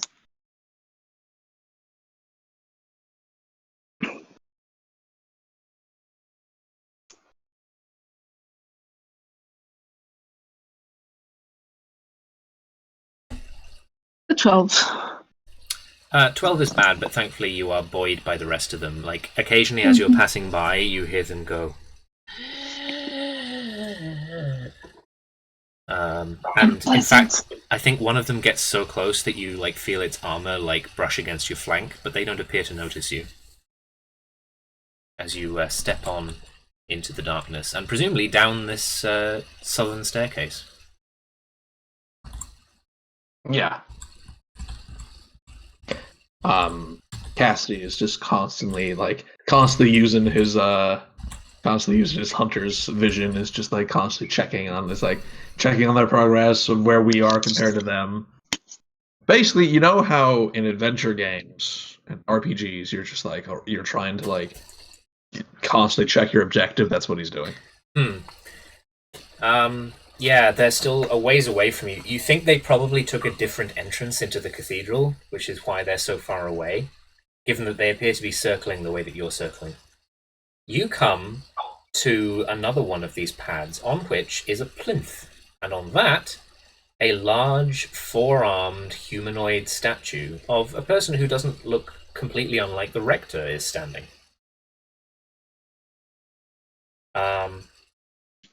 It is holding in its hand a weird, metallic construction that looks like it's just resting on there by gravity.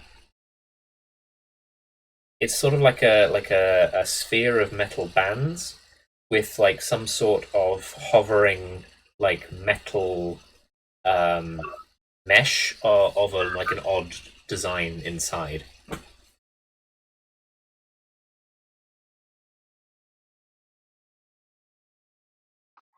Is it some kind of trap? You can't look. You can't just ask me that question. Are you asking that in character? I am. I want to be like, I don't trust that. You have means Let me by take a which look. you could attempt to discern that. I will attempt to discern that. I will sneakily bobble ahead and then go, shit, I can't see. You can see far enough to see this thing. Okay, then take a quick look around. Okay. What specifically are you trying to find out? The most obvious thing is like tripwires, or maybe the statue is weighted so that when the it's like a pressure plate or something. You know, just checking to see if anything suspicious is obvious. Roll investigate.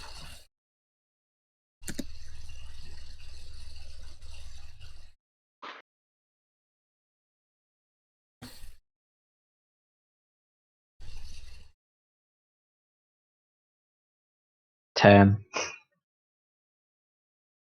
Doesn't appear to be anything like that.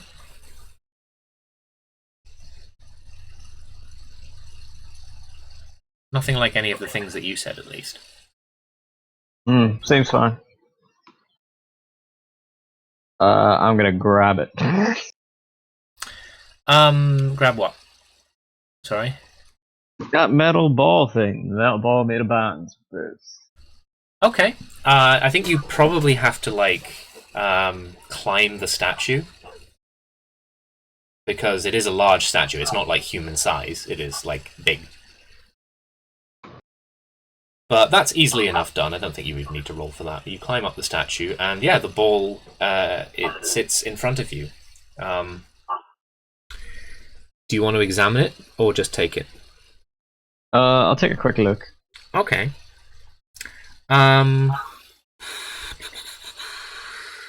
If you want to give me another investigation check, you could probably try and figure out what this is.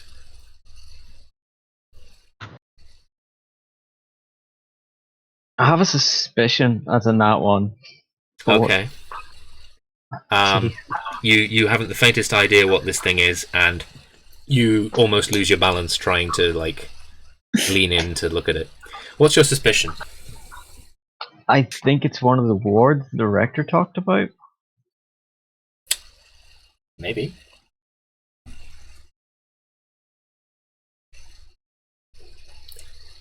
But it does look purely mechanical. It's sort of, what you can tell is that it's a, like, wrought metal construction hanging seemingly for no reason inside a sphere of metal bands, and you're not entirely certain what that is. Well, I'm sure it's a bad idea, but it's mine now.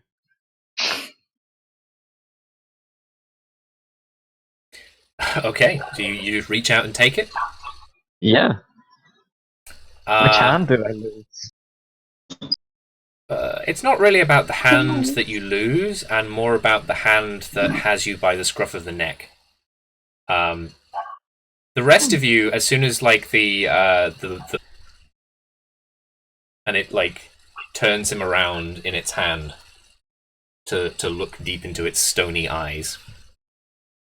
Get done cocked up, boy. I'm sorry, I didn't realize you were... You. Red light just, like, blazes out of those stone eyes like it's a fucking deep-fried meme. And I need you all to roll initiative. Oh my god. Amazing. Oh boy. 10.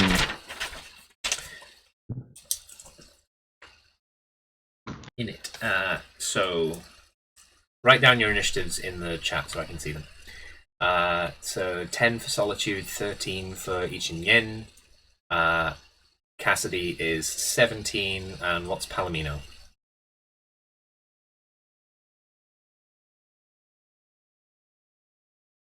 Citra? 17. 17, okay. The two of you are on 17. This thing, the statue, is on 5. So it goes after all of you. So I'll just write all that down. So Cassidy and Palomino are on 17. So for those of you who haven't watched us play D&D before, I was introduced to D&D through 2nd edition, and in 2nd edition, and I believe AD&D before it, which we also played a lot of, you don't... The answer to the question, how do you handle initiative collisions, is you don't. like at all.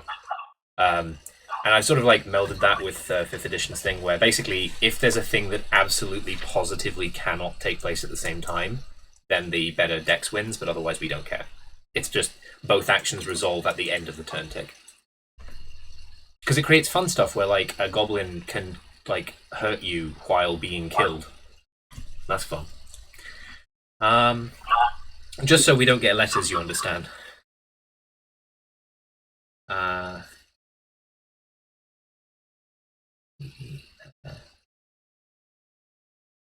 See, I'm writing down everybody's like name. I Ching Yin's is actually quite difficult to write. Solitude, and then the statue. And I also need like HP and stuff for the statue, which I have down here.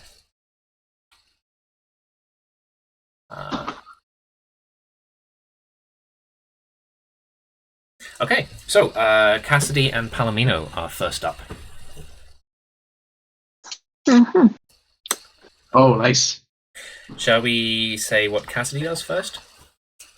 All right, Cassidy. Like,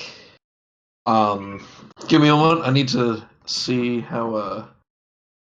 I need to check on the refresh rate of some of my abilities. Well, you're fresh off a long rest, so you should have everything except Scry. I just need to know how long it takes. Okay, yeah, that's fun. Okay, I'll use my hunter's sense on this creature. And that does what exactly? What immunities, resistances, or vulnerabilities does it have? Was that a bonus action or something? No, that's a full round action. Okay. It is immune to poison, and it cannot be charmed, exhausted, frightened, paralyzed, petrified, or poisoned. All right. Did you ask for anything else? That's resistances and immunities. That's and vulnerabilities. I don't think it's got. It doesn't have any of those. No. Okay. Yeah. I just like in character, like Cassidy has never seen a golem before. No, he hasn't. Probably not. So like, this is. I'm actually wondering which of you have seen a golem before. This is like Cassidy going like Sherlock scan and finding. I was like, haha. Do you want to say whether or not you've seen a golem before? I Ching Yin's seen a golem before. Cool. I Ching Yin knows this isn't a golem. Okay. It's something else. I mean, it's technically a golem. I guess like if it were printed as a magic card, it would probably have like the artifact creature golem type, but it's not like the golems that I Ching Yin has encountered, and it shouldn't be expected to play by the same rules. What I'm saying basically is it's not the golem out of the monster manual, it's something else. Original character, do not steal. Anyway, it's Golem the Hedgehog's turn. No, it isn't. It's Palomino's turn. Yeah, let our horse boy go. Mm-hmm. I just wanted to say Golem the Hedgehog, sorry. It's okay. So I guess Palomino will charge. Okay. That does what exactly?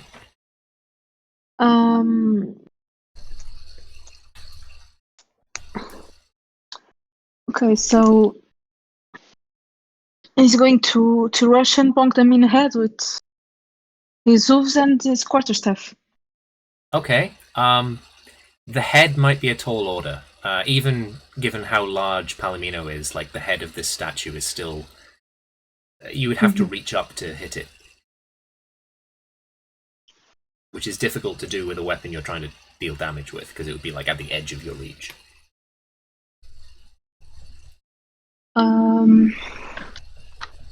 But you can just, if you're just trying to hit it, you can hit it. Like, that's totally a thing you can do. So, yeah. Okay, so that's a 19 to hit. Hits, yeah.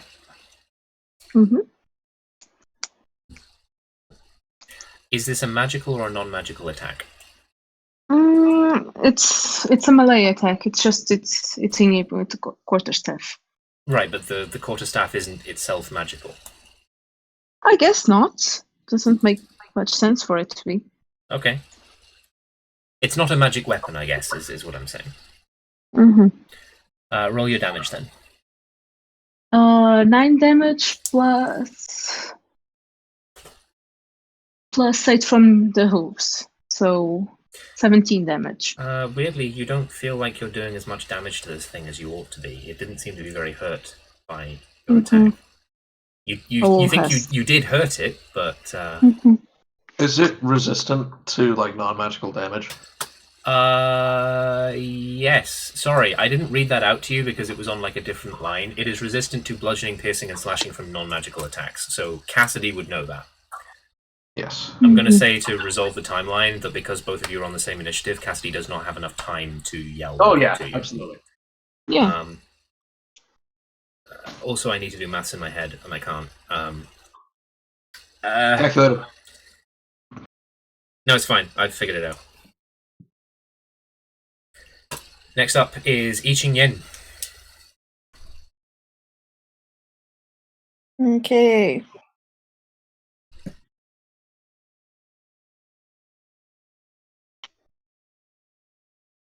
Spells.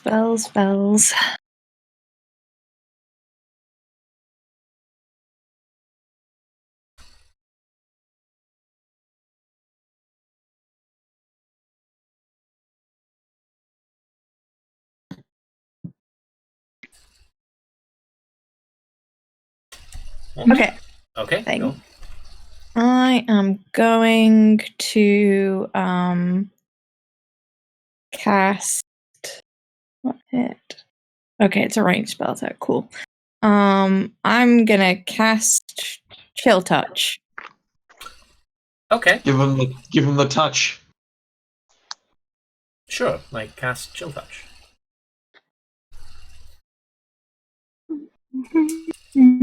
I don't remember. What I think it looks really cool to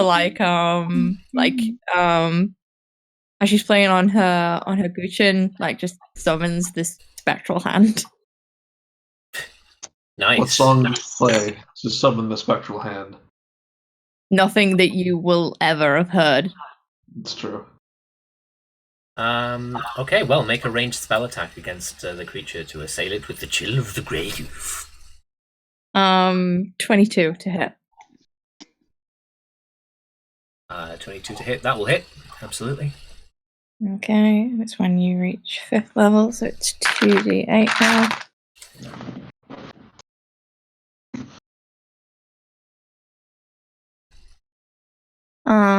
That is a 7 points of damage. Nice. Next up is Solitude. Am I being grappled by the thing or what? Yes, you are currently grappled by the thing. I guess I'll swing at it with the ghost blade. Alright. What were the stats that we figured out for the Ghost Blade? Also, I don't remember if I posted the updated version of the Ghost Fire Blade. Oh, I didn't. Okay. Mechanically, it's almost exactly the same as the non-updated version of the Ghost Fire Blade. It's just that I remembered that the standard for like the D&D like artifact cards was that if a weapon is plus X or something, that goes in the type line and not in the rules text. Sweet. Just because there are a number of other items that you might acquire during this dungeon that are also typed that way, so I just was like, let's Does make a this 30 hit? A 30 does hit, yeah. That's a crit. Is that also a sneak attack? Let me check. 2 people currently engaged in combat with it. Yeah, So within... no, absolutely, you meet that condition. I just need to check the grappled. A grappled creature's speed becomes 0 and it can't benefit from any bonus to its speed. The condition ends if it becomes incapacitated or if it removes the grappled creature from reach of the grappler or grappling effect, such as when it is hurled away by the Thunderwave spell. There is nothing about your attacks having disadvantage, so I think that is sneak attack, yes. So the dagger deals 2d4 plus 7, so that's 9 damage, and sneak attack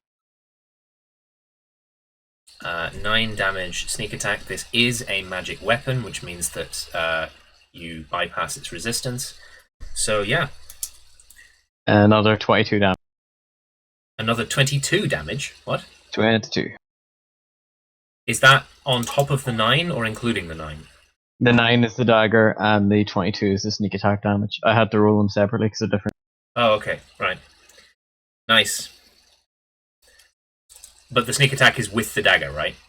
Yes. Okay, so it's still magical, so there's no resistances. And then I guess that's the end of my... Yes, it is. It's the statue's turn, and now I have to ask a pretty weird question. Whomst amongst all of you have dark vision, blind sight, or true sight? I have dark vision.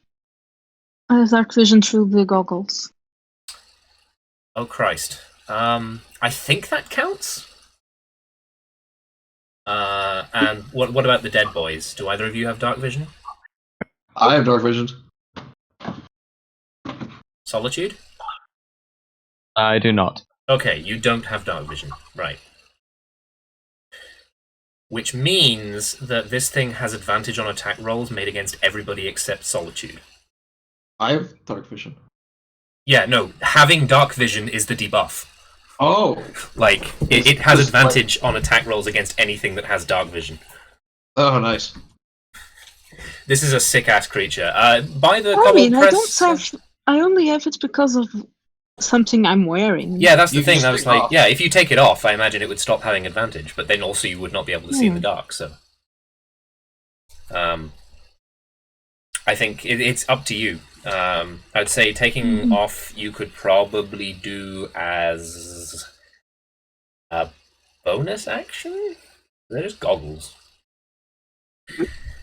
But yeah, the statue is going to punch 2 people. It is going to punch Solitude because it's holding him. And it's going to punch... who's it going to punch? Probably... Palomino, because he's right at its feet. So, advantage versus Palomino. Oh no. Our horsey boy. That is a critical That's hit. bully. Oh shit!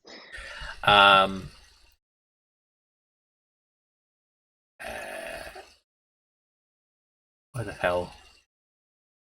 Okay. I'm going to use Parabot to roll the damage because it's too complicated. There we go.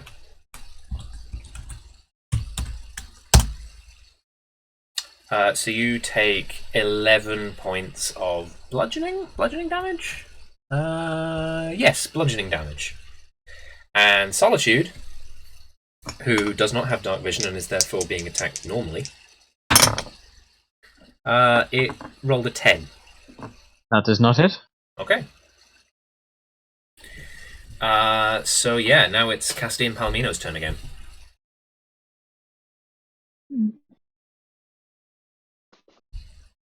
Alrighty. I'm gonna charge in with my fire blade and smack it twice. Sure.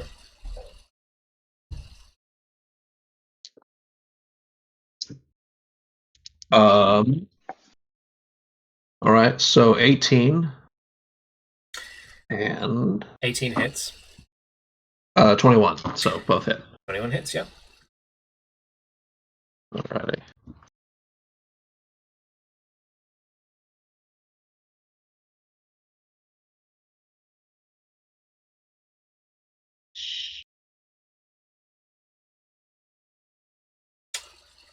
How much damage?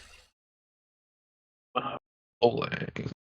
And given this is a flaming blade, I presume this is magic damage, right? Yeah. Okay. That's 35 damage total. Sorry, can you repeat how much damage was it that Palomino took a while ago? I think it was 11?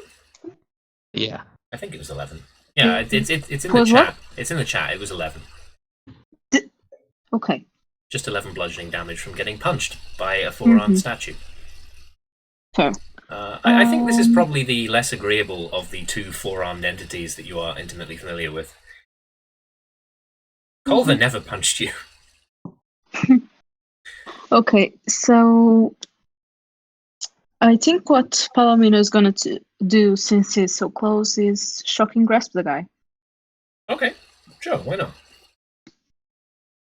So that's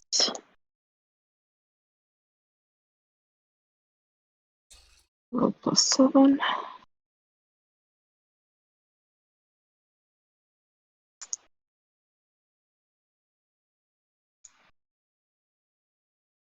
That's a 16 to hit. 16 hits. And that's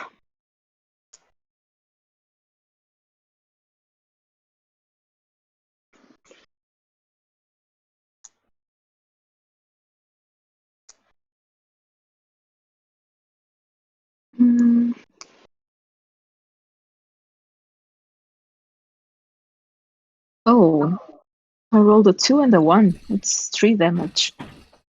Oh no! In total? Is there not a bonus? Nope.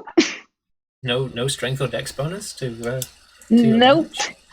Well, I mean, it's 3 fewer hit points than it had before. Yeah. I Ching Yin. Okay.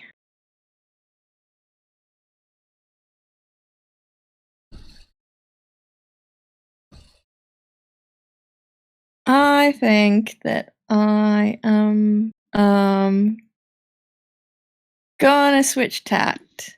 Instead of drawing upon the energies of death around me, I will draw upon my inner light and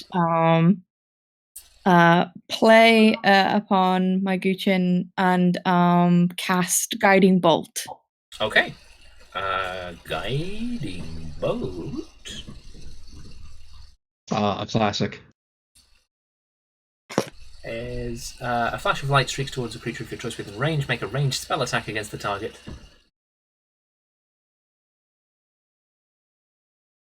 Yay. Do that. Make a ranged Yes. spell attack against the target. I'm doing it. I'm working on it. Okay. I got a 19. Nice. That's a hit. On a hit, the target takes 4d6 radiant damage, assuming you used a first level spell slot. It was a first level spell slot. Roll your damage then. Okay. And whoever goes after me gets advantage Mm-hmm. on their next attack.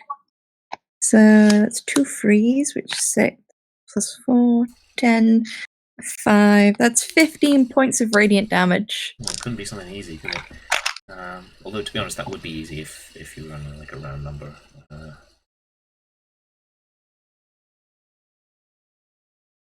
Okay. And next up is Solitude. Solitude, you have advantage on attacks that you make against this thing if you make it this turn. Then I'm gonna make with this stabbing. Okay. Since you have advantage, I think this counts as sneak attack. Then that was perfectly maneuvered. I rolled that wrong. Whoops, I was meant to be with advantage. That is a 23. 23 hits.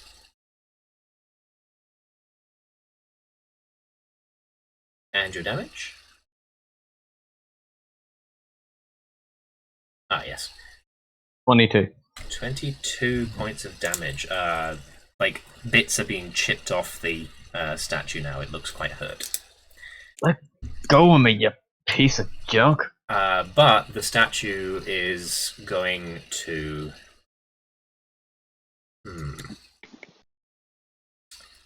The statue glares at you and makes like a "didn't perish" kind of light blaze from its eyes. You need to make a wisdom saving throw. You're about to get memed on. I'm already dead. You're already memed on. Oh my god, 21. into you. Okay. I glare back. Yeah, you managed to avoid the curse of the Wanderer. It is Cassidy and Palomino's turn.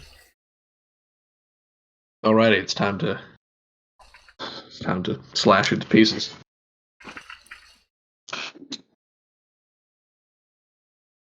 Alrighty. Cassie will keep hacking at it with his fire blade. Rad. One of them was a crit, the other one was an 18. Yeah. Okay. Can it be crit? Yes, there's no reason why not. I don't know. I'm used to constructs somehow going whoopsie daisy. Never mind. Not this one. Okay.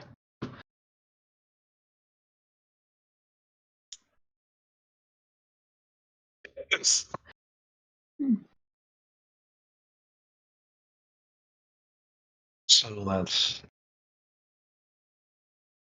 this is a lot of damage. That's a lot of damage.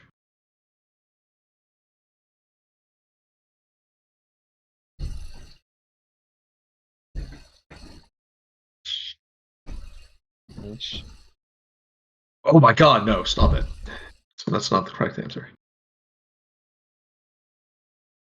43 damage. Yeah, you smash it to pieces with your flaming sword. And Solitude and the sphere drop to the ground. Oh no. I am sorry about that, but I just needed this thing. Why? I really thought we could use it. What does it do? Life has a way of providing answers when you You need don't them. know what it does. I do not know what it does. And you grabbed it anyway. Thought it looked useful. I don't know. Hey, if I had opened a secret path right now, you'd be like, good job opening that secret path, Solitude. You did great. But you didn't. Hey, do you know what it is?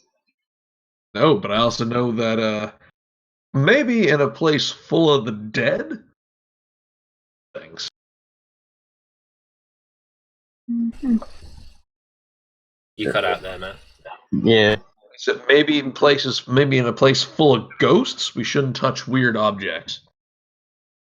Well, now Yeah. you have it. Neat. I guess we have it now. Does anybody else want to examine it? I'd give everybody a chance at an investigation check to... I'll look at it. Okay. Yeah, we'll all Opinion. give it a try, I guess. Wait, I'll have a look at it, and then I can't explain it. Do any of you guys need healing? I'm Does pretty anybody sure need Solitude healing? got Just beaten me? the hell out of. I got I didn't take a hit. a 17. Yeah, I Ching Yin, you know what this is. It takes you a I little do while not. to figure it out, but you know what this is. It's a Xerexian sex toy. No, it's a map of the dungeon. What? Why are you cutting out so much? Motherfucker! Hello? It's like, no, this is a forever. Hello. Citrum? Hello, it is me, regular Lilo voice. Oh, Matt's real voice, finally. At last. I was waiting.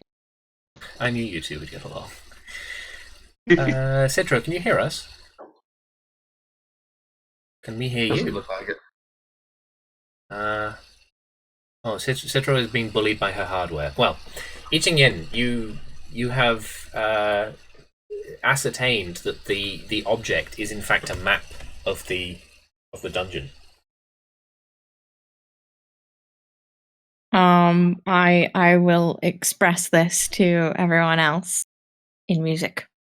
Mm-hmm. You all feel the information enter your brains as you listen to the music that I Ching Yin is playing on her gujin. Yes. Solitude gives the smuggest look to Cassidy. Congratulations. And since you all now have a I map, know what you expect. of the dungeon, I might as well type in the command to clear the blindness effect on myself in Minecraft, so that you can, I guess, if you look at the screen, you can like actually see the like where you're going.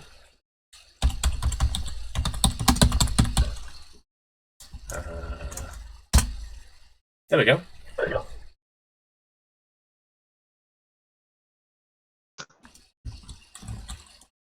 Oh, holy shit.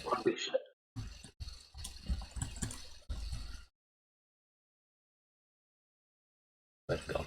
Give yourself the red omen and fuck up the village when you come back. But yeah, here's where you are. And there's the cube. It's right beside us. Mm-hmm. So as I understand it, that's a staircase we can walk down on the right. Yes, in fact, I cannot... So here's the thing. I looked up if there were mods that can change the gravity in Minecraft, and there are, but the only one that would actually do what I wanted is not compatible with the same version of Minecraft as the one that let me put, like, you know, stairs sideways and stuff like that. So you just have to imagine that this whole thing is you're like this, but it's sideways, so you can, like, walk on the thing with the pink pad on it. So this would be a staircase going downwards to you. Mm-hmm. Behold.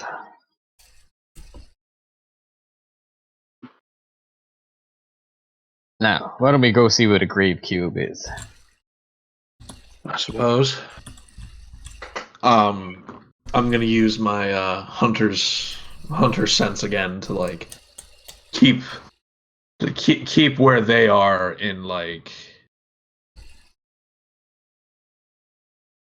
Okay. like To like I will see if I can use the map to like see if I can triangulate where they are compared to where we are. Sure. Jin? They are... Or if we're doing this the correct way, you have the do do do do do do, and just like Metal Gear music goes. They are currently on, we will say, this staircase, being assaulted by something that you can't quite see, that's like flapping out of the air. Oh, have fun with that, I guess. But yeah, anyway, you guys are over here on this pink pad with this staircase going down there, and much as Richard predicted, you have managed to completely bypass the vast majority of the dungeon that I had set for you, because I didn't pay enough attention to what was going on when I was building it. That's okay. So yeah, we'll down the stairs. Yeah. Sure. As you proceed down the stairs, I think you notice below you, on the underside of the pad that you're going to end up on, there's like a weird sort of like shrine construction with like a bunch of like tall boxes in it, and also something hovering just like in the middle of the air in the center of this construction. But then you get down to here, where the entrance to the cube is.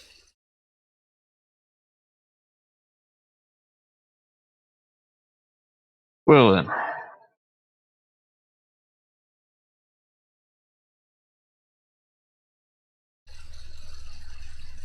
No sign of a friend Sathram.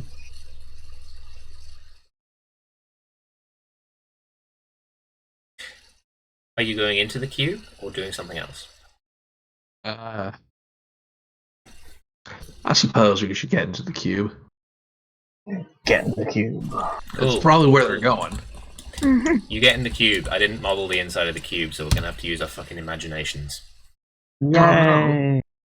I'm wearing a hat now. Inside the cube, you discover it is full of coffins, of sarcophagi on every single one of its 6 walls. There are sarcophagi above you, below you, in all cardinal directions. So presumably we've beat Sathram here and missed him.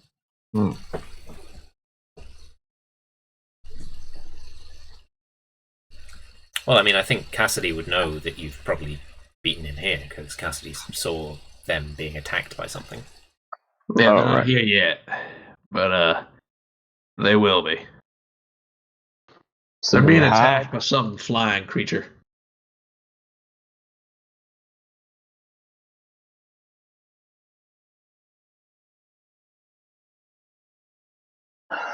Right. Do we look for what they're looking for, or do we hide and ambush them? Well, given the fact that one of them can just turn back time, I suppose we should try and see what we can look for first.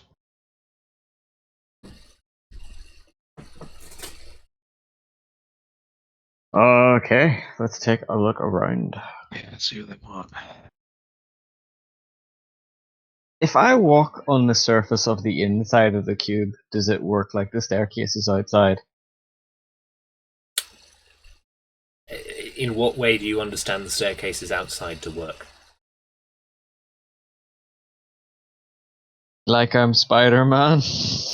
I mean, you could walk on the surface of the inside of the cube to, for instance, go around the axis, go around the axle rather of the thing that you came in on to go a different way if you wanted.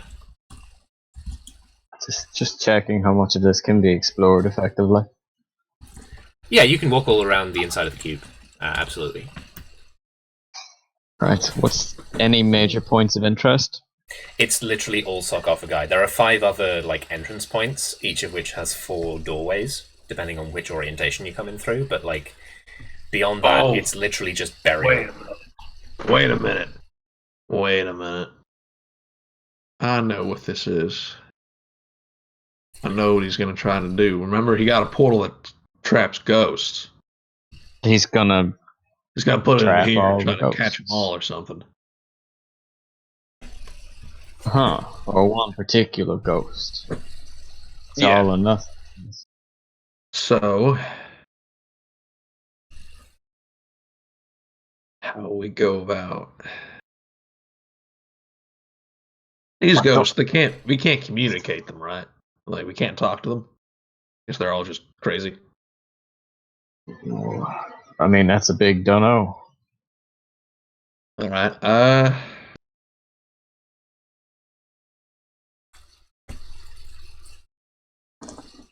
Yeah, I guess ambush is the right way to go in this case. Mm-hmm. Do you have an idea what direction they're gonna approach from? I do, actually. Yes, you do. It's pretty much the opposite to the one you came in from. All right. Right, hear me out. I'll do this in character. I've got an idea. We block the other 5 entrances with sarcophagi. We wait to ambush them by the one they'll come into, and we block their only exit. Again, what if he just snaps his fingers and rewinds time again? You gotta trust me, Cassidy. Hey, I sorry. don't. Did Solitude say then we block the only exit? Yes. Because there are 26 exits. Oh, I thought there were 6. No, I mean there's 6 directions you can leave by, but because you can come in at any orientation, each of those directions has 4 doors in a cross. So sorry, I say 26. I mean 24. There are 24 exits. Block all the other exits, and then each of us blocks one remaining exit on the side they come in. A foolproof way to trap a planeswalker.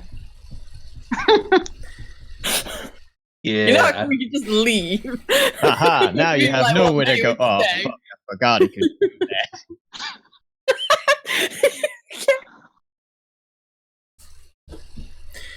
Can I get a stealth check from everybody? Sure. Yep. Ooh, nice. That's a 24. 27. 22. Do we have Citra back yet? Yeah. Can I get a stealth check? Yes, I'm doing that.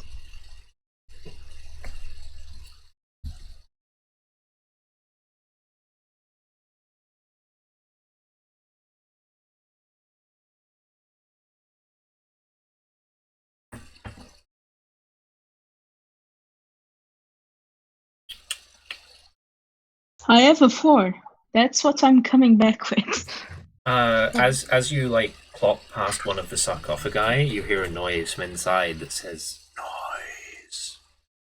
And then all around, like radiating outwards from that sarcophagus, there's just like very similar voices that go noise. And these like the lids of the sarcophagi begin to like slides backwards. This. I'm so sorry. I'm so sorry. Palomino, you should have just said there you're conscious. Noise.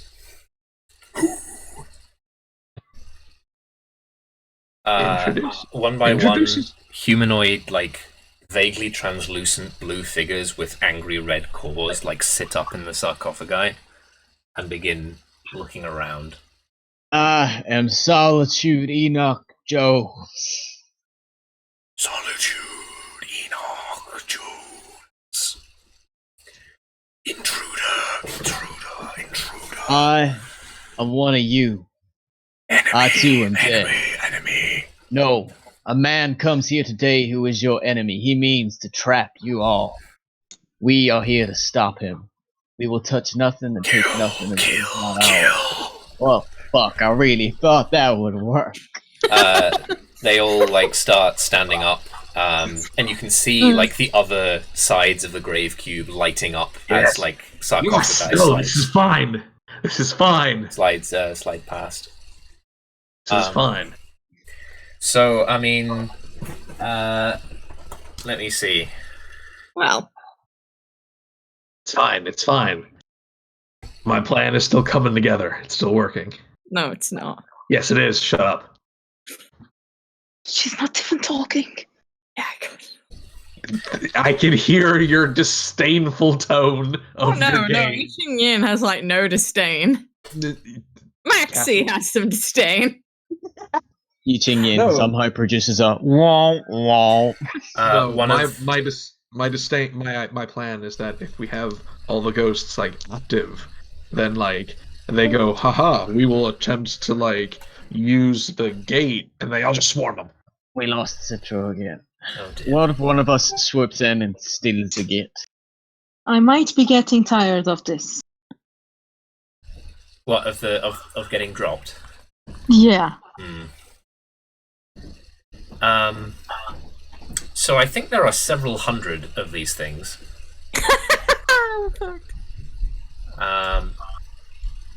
One of them like steps up close to Cassidy and like puts its axe up under his chin and looks into his eyes,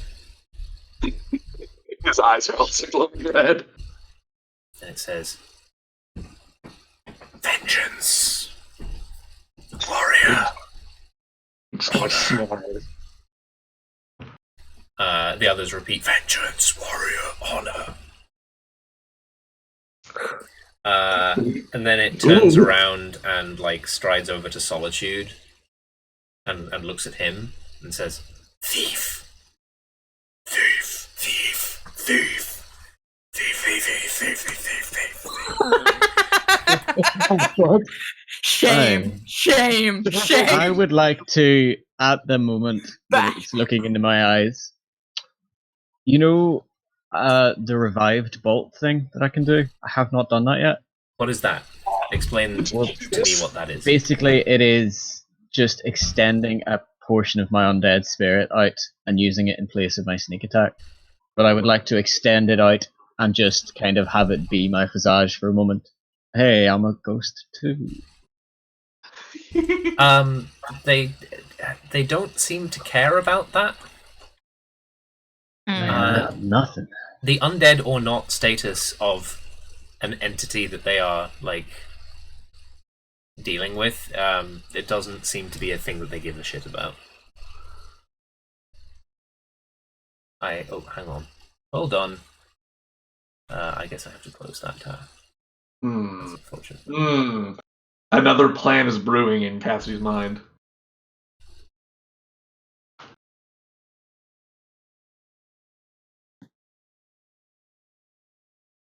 You see that, like, striding through the throngs of wraiths comes a larger and better equipped wraith with a gigantic battle axe, and it walks up to Solitude, and it looks down and it says, "Thief, explain." Oh no! Explain that I'm a thief, or explain our situation? Justify. We have not come to take anything from you. Someone has come to take your very spirits, we believe. We mean only to stop them and leave. This man is a great threat to everything you hold here. Roll persuade. 13.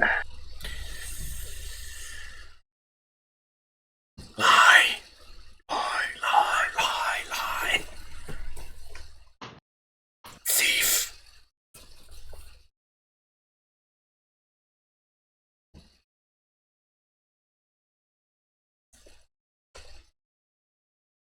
I don't know what to do.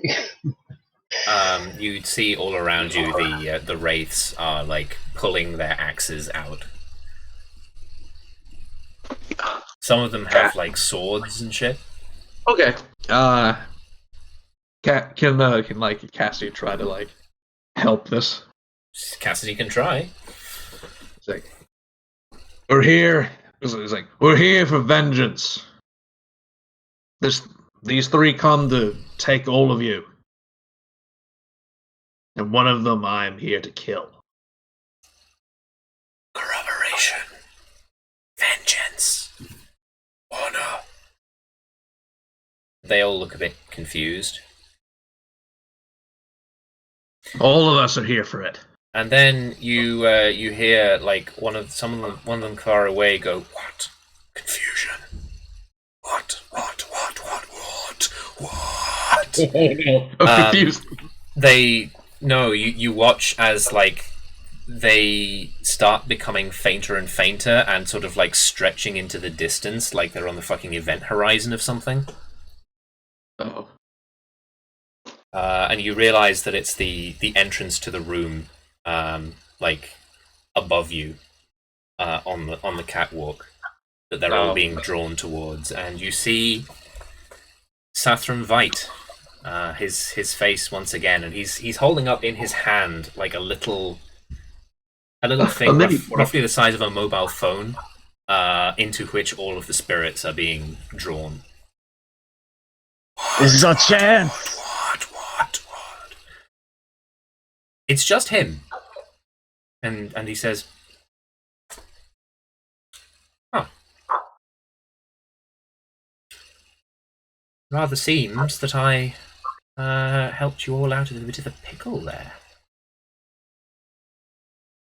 You're the ones who've been following me, aren't you? The ones who work for Culver. I imagine. Roll deception. He fails. Sorry? He fails. Oh. Yeah, Yes. He was being facetious. Yes, you are. I thought perhaps, because I had suspicions about who you were, that I would try and come and speak to you without my compatriots. I understand that you're not very fond of them. It's true. Can we talk, just for a moment? It depends. Are you going to kill us? Probably not. That ultimately depends on you. He goes and like sits down on the big like space, the big like pathway above you. He says, "The acoustics are very good in here. I shall have to be careful what I say. The others are not far away. So I think that you are probably Cassidy Gallows." How'd you guess? Harzog's told me all about you. He thinks you're dead, by the way, which I think is very funny. You were the one who killed him last time, weren't you? Yeah, I tend to kill him again. Yes, so I understand. Whatever.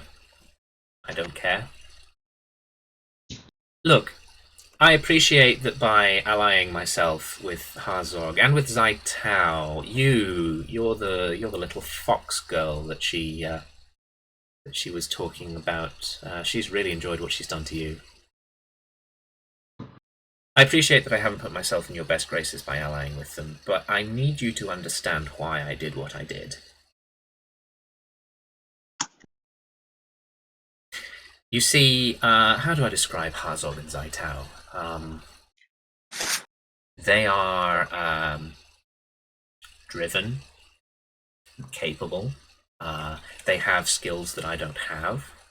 They're on board with my plan. But I think primarily the reason why I found it beneficial to ally with them is that they're both incredibly stupid. And and greedy as well, very greedy. You see, what I have in store, I have told them, will make them incredibly powerful. They will have power beyond their wildest dreams. And I haven't lied to them. That's quite true. I think they haven't fully understood, though, what it is that I intend to do, because, well, for instance, Zaitao wishes... Sorry, what's your name? Ichingyan? Yes. Teaching nod. Yes, for instance, she would quite like to use her new power, once she has it, to find you wherever you are in the multiverse and crush you like a bug. And I've just sort of neglected to explain to her that what I'm going to do will make her very powerful, yes, but it will make you just as powerful. So she's probably going to struggle to do that. And I'm not saying that as a way to bring you on board, even though I really would like to ally myself with such capable people as you rather than those two idiots. It's mainly an unavoidable consequence of what I'm about to do. Really, honestly, anybody who I don't want to be empowered by what I'm going to do, I have to kill first. At least amongst our special club. Alexa, Mm-hmm. I would like to do the thing at the first opportune moment. Okay. I understand that the monologuing is important, but I'm getting angsty as he talks on and on in case he No, needs to it's get away true. with the ghost trap. Here's the thing. He will notice you doing that. Probably. He will probably notice you doing that. I guess he is monologuing, so he might not be paying attention, but like it's not a surreptitious thing. So, since we're in like a lovely 3D plane and there's lots and lots of strange, ever-jutting architecture, if I can send my little revived spark spirit out of sight and along underneath, do you get what I mean? Okay, and what, the spirit casts the spell for you? If you look at the art for it, I think it's perfect. Here's the thing, I haven't the faintest idea what class you're playing, so I don't know what, like... sorry, not class, race. What even is this? I didn't ask people ahead of time. It's the revived rogue has an ability to literally just it's called the revived spark or something. It's literally just like a bit of their spirit that shoots out and does sneak attack damage if they don't already do sneak attack damage on their turn. It's a bonus attack thing, which only does sneak attack damage. But given my planeswalker ability and the art for it, I thought it suited perfectly that specific ability would be also how I achieved that effect. Okay. I mean, I agree that it works flavorfully, but that is quite a, like, strong, thing to do. You're gonna need to link me something, because I'm not finding, like, where this comes under, the revived. So I need to see what you're seeing.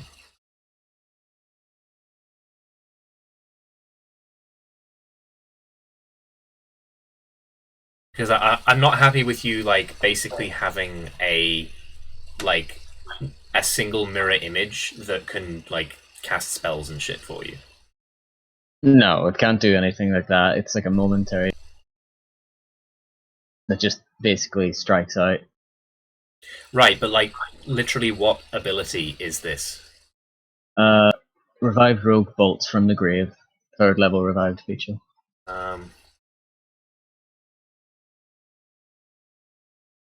Like what even? PDF. What even is that though? Like, it just says you have learned to unleash bolts of necrotic energy from within your right revived body. It's not even like a. It's not anything. That would not allow you to do that. I've just been picturing it as that blue line, effectively. What are you looking at? What, like... Rune Swarm Revived. Here we go. Here's the PDF. I don't think the UA usually had, like, stuff like that in it.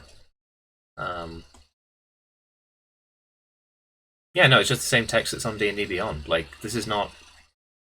That's... What were you hoping that would achieve? Just kind of not give away the game too quickly. That's all. I think I've dropped us well off course with like the differentiation and how we're picturing it. Yeah, like I don't understand how a bolt from the grave would do that. Like you would not be able to do what you're asking me to do as a bolt from the grave. So it's just a straight out from me to him line. What? Like what? No, I've just been picturing how I achieve my okay, right. ability to be via bolt from the grave. No, I would not let you cast your signature spell via Bolt from the Grave. Bolt from the Grave is very specific about what it does. Well, how would I cast my signature spell? And it doesn't have to be melee or anything. Does it? I mean, let me look at the card. Let me look at it. I mean, if we establish that you are going to cast your signature spell, I can probably just put the card up on stream for people to read. It needs to be done, yeah. I think it really needs. Yeah, I think it's a creature that you can see, probably within 120 feet or something. But we'll say that Sathram counts. Like you can see him. It's fine. It's literally just that he's not going to see he's not going to see the effect. But he will see you casting your signature spell because it involves like verbal and somatic components that you can't really like easily hide. I'ma do it. Okay. So my signature spell is Never Happened, which allows me to choose one spell or effect that a creature has and stop them from being able to perform it. And this extends to planeswalking abilities I've already seen perform. Mm-hmm. Yeah, so including signature spells that you haven't seen cast, you can't take, but you have seen Sathram cast his Days Undoing signature spell. But yeah, he sees you and he says, "What are you doing?" Collateral. All right.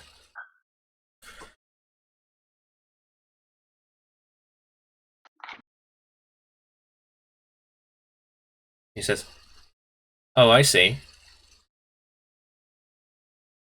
That's quite nasty. Who are you exactly?"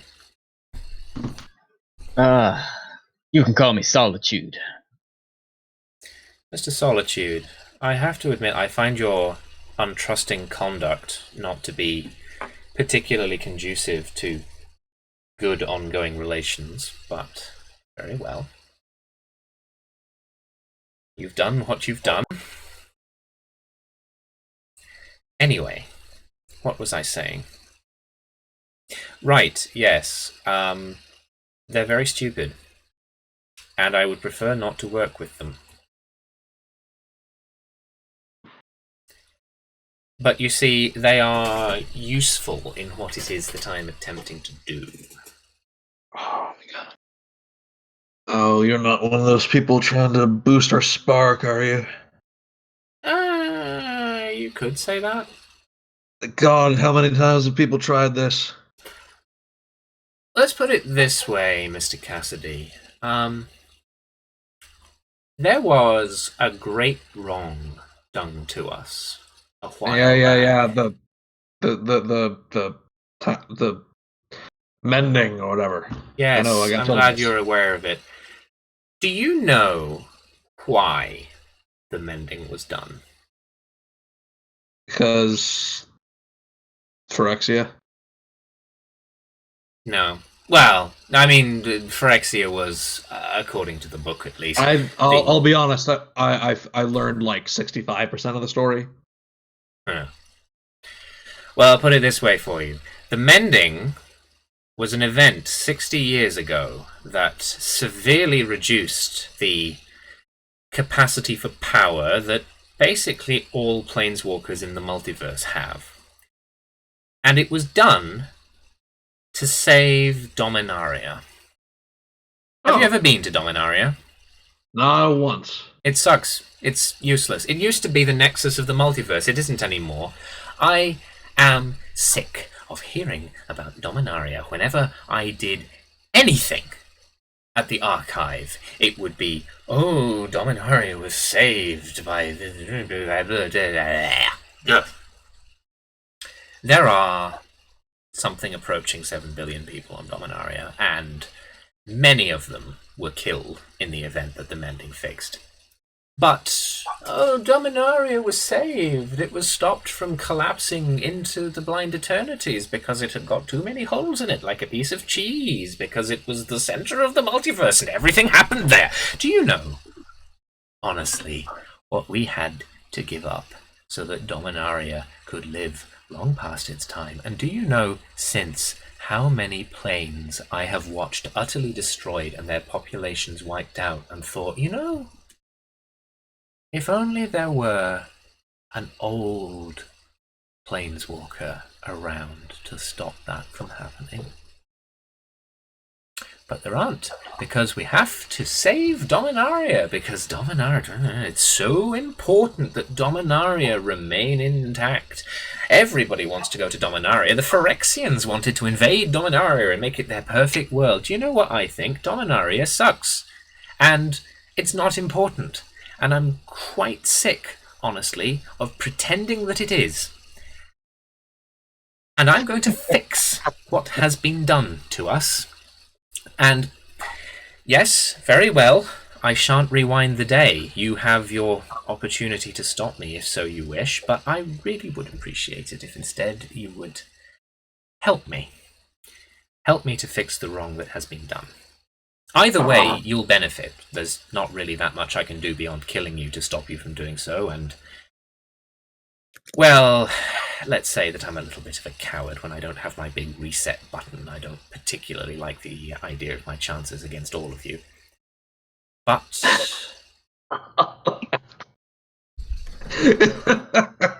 oh, believe me, when I have fixed the mending, that's going to change. But yes, of course. You'll be a physical. Well, yeah, you'll be a physical god then, right? Yes, I will. So will you. Bear in mind, and him, and her, and that sort of glassy-eyed looking one in the back. all of you will become as gods. So will Zaitao and Harzog, but they're very stupid. So I think probably when you meet them in single combat, you'll be able to defeat them. I don't particularly care about their pet. Do you know what I told Harzog? All he cares about is this blood. What is this thing on your plane? Because it's from your plane, isn't it? Redemption? What is that? He's trying to find it to hide from me. Right. Yes. This is some sort of mythical city. Anyway, yeah, vampires can't go there. Ah, I see. Well, he wouldn't stop going on about it, and I told him, I said, you know, if you help me, when you are empowered, you will have the ability to find redemption, and if it doesn't exist, to create it. What, of course, he doesn't know is that you will be so empowered that you can just change the rules so that vampires can enter and you can strike him down in the town square if so you wish. Oh, that's really funny. He's still so scared. I really, honestly do not care, but as long as the two of them think I do, they are prepared to help me. What I'm doing will benefit all planeswalkers, except those few who get in my way so completely that they have to be destroyed before they see the promised land. And of course, I suppose technically speaking, those who will be erased from history by the unavoidable consequences of what I'm going to do. I am going to try and limit the unfortunate side effects of what I'm trying to do, but time magic is imperfect. Anyway, I think... So you really think this is going to work? It has to. But I'm taking the necessary precautions. Look, what I'm going to do is going to happen one way or the other. I don't think that you can kill me here, and even if you could, eventually somebody else will get the same idea and they will try to do it. There are... Yes! Someone else get the same idea. You are not the first person to have this idea. Certainly not. But I think I'm the first person to figure out how to do it. No, you're not. Chronarchs are powerful, but they're not powerful enough to just undo the mending on a whim. Perhaps we will be after I've fixed it, I don't know. Look, I need a large number of contingencies, and I've almost finished collecting them all, and I would really, really be quite honoured if you would come and help me. All of you. Of course, that doesn't include any sort of deal breakers like working with Harzog and Zaitao. I'd cut them loose in a second. There's more of you, and you're more competent. And you're more likable, to be honest. Zaitao won't shut up about all the nasty things that she did to I Ching Yin. And Harzog is just tiresome, and I think not very intelligent. But as I say, they're useful, so I'm not prepared to do that unless we can come to some sort of agreement.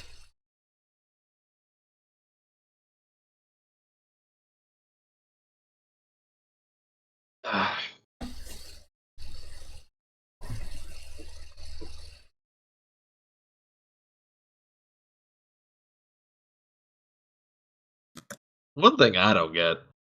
What's a portal full of ghosts supposed to help with time magic? He says, I think I'd prefer to keep that to myself until I know that you're fully on side. Oh, wait, I think I get it. Never mind. I really don't think you do. It's quite I genius rarely if get I any. say so myself. Sure you do. But what's important is that, God, you really think this is going to work? Yes, I do. So, what happens when you do this and it fucks up? What happens when I do this and it fucks? Well, it won't. Let's start with that. It absolutely will not. That will not happen.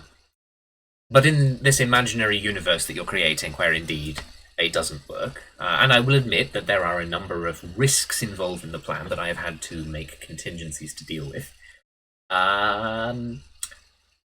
Pretty much nothing, honestly. For planeswalkers at large, it's not a very high-risk incident. Of course, if I got interrupted in the middle, then probably there would be some sort of heavy reconstruction of all of time and space, but everything would settle down in the end. All the bits would fall where they're supposed to be. Not necessarily where they're supposed to be, but everything would have They would a fall, place. regardless. Yes, no, that obviously. You understand, of course, that this sort of thing is being done all the time, and sometimes not even by Chronarchs. Yeah, it's just, Have you ever been to never once Tarkir? succeeded. Tarkir, the plane with all the dragons and the plans and things. Oh, yeah, I heard about that one. Do you know it wasn't always like that? With all the dragons and stuff? Dragons used to be extinct. But then some gentleman went back in time to rectify a great wrong, and do you know, he basically sacrificed Tarkir. I don't imagine that anybody who, like me, could see both sides of the split would argue that Tarkir now is better off than it was in the past. But you see, this man, his name was Sathram Vight. We have the same initials, you see. It's very interesting that I follow in his footsteps. What he was doing, even though he was, let me be clear, a native of Tarkir, was that he was thinking about the greater good. I don't think I'll go too far into what it was he was trying to achieve, but understand that he did achieve it, and we are all better off as a result. Did you fight in the war, Mr. Cassidy? What war? The War of the Spark. Yes, yes, you know, Mr. What did you say? Solitude? Mm-hmm. I did. Didn't want to, but, well, everybody who was near enough, metaspatially, sort of... Pretty messy business. Yeah, absolutely. Barely escaped with my life. Couple of, wouldn't call them friends, I'm not sure I have those, colleagues, cut down in their prime. It was very sad. But there was a lot going on there. And you know, all of that happened because Nicol fucking Bolas was trying to assume godhood. And I could have screamed. He had it! He had it! He was part of the reason why the mending happened in the first place. He had it and he threw it away, and he was prepared to kill hundreds of other planeswalkers to get it back. I think, you twit. Just fix it. Just sacrifice Dominaria. It's not beneath him. Get rid of Dominaria. We have moved past the need for Dominaria. It's not even the multiversal nexus anymore.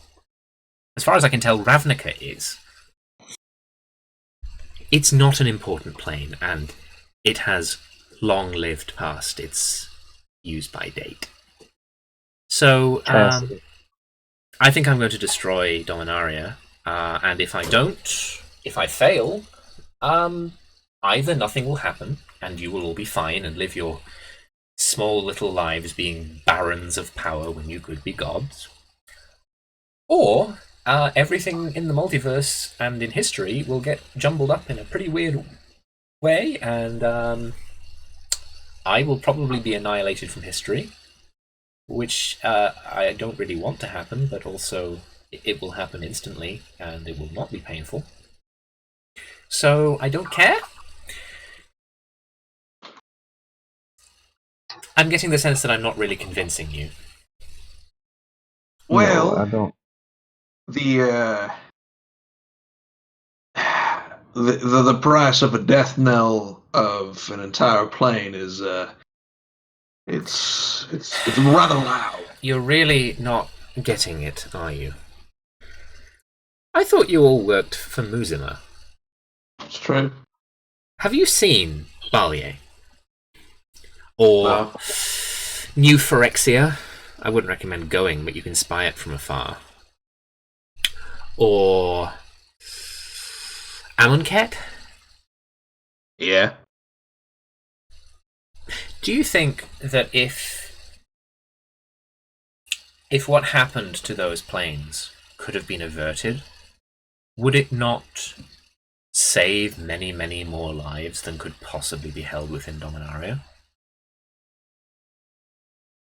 Every single time a good-natured planeswalker, which I will admit there are many more good-natured than me, but they do exist, wants to help somewhere and can't because they have been utterly neutered in their power. How many people do you think die because of that? We should be the saviors of the multiverse, and yet we can do so little now because somebody wanted to save Dominaria, and I say no. Let Dominaria fall into the blind eternities and save the planes that can actually be bloody saved. All those planes were attacked by a planeswalker that will be a god under this. Amonkhet was from Nicol Bolas. New Phyrexia was from fucking who fucking knows? Someone. Some horrible thing. I don't really pay attention to Phyrexians very much. They look gross. But all you're going to be doing is making the evil just as strong. And hell, you might be making the planes worse for this. Ballier wasn't destroyed by a planeswalker. What was it destroyed by then? If you don't know, I think I'd rather not tell you. That would be a fun thing for Culver to explain to her new recruits. Not important. The point is that who the fuck are you to make this choice? Somebody with the power to make it. I don't think I'm anyone Awesome. special. I just think that I'm in the right place at the right time, and I'm taking the obvious choice. But I think we're done here. Hey, Yeah. I see it. You see the end line, the finish goal, and all you're thinking about is running to it. I respect that. But I have one really good question right now, Sathram. You may ask your question, but then I'm leaving. How fast can you run, boy? Pretty fast. Cassidy? Palomino? Xerex? Oh, that's quite exciting. Is this a chase you want? Well, the way I see it, we're paid to make sure you don't do what you're trying to do.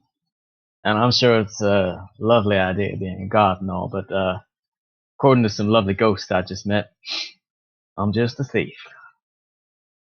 Very well. I suppose I'd better give you a sporting chance then, if this is going to be fun, which I think it will be. And it had better be fun, because otherwise I might as well stay here and kill you, and I'm too lazy to do that, honestly. Oh, here come Harzog and Zaitao. You two, look who's here. No, you don't get to fight them. Sorry, we've got to be going. But they'll be chasing us, so we'll have a good... Well, how should we put it? A good clean fight. Cassie just kind of flips off Harzog. Harzog looks down in rage and means to step forward, but then Sathram puts a hand on his chest. Not now, Harzog. We'll see them all. We'll see them all again. They're going to come after us. You see, we're going to have a chase. It's going to be very exciting. Let's give you lot a good, fair start. I'll tell you. Next place we're going is Innistrad. So, goodbye. And Before they start playing Zog, Cassie just goes, "You can't outrun me. You can't get far enough, Harzog. You're never reaching redemption." Harzog snarls in your direction, and Zaitao peers down at I Ching Yin.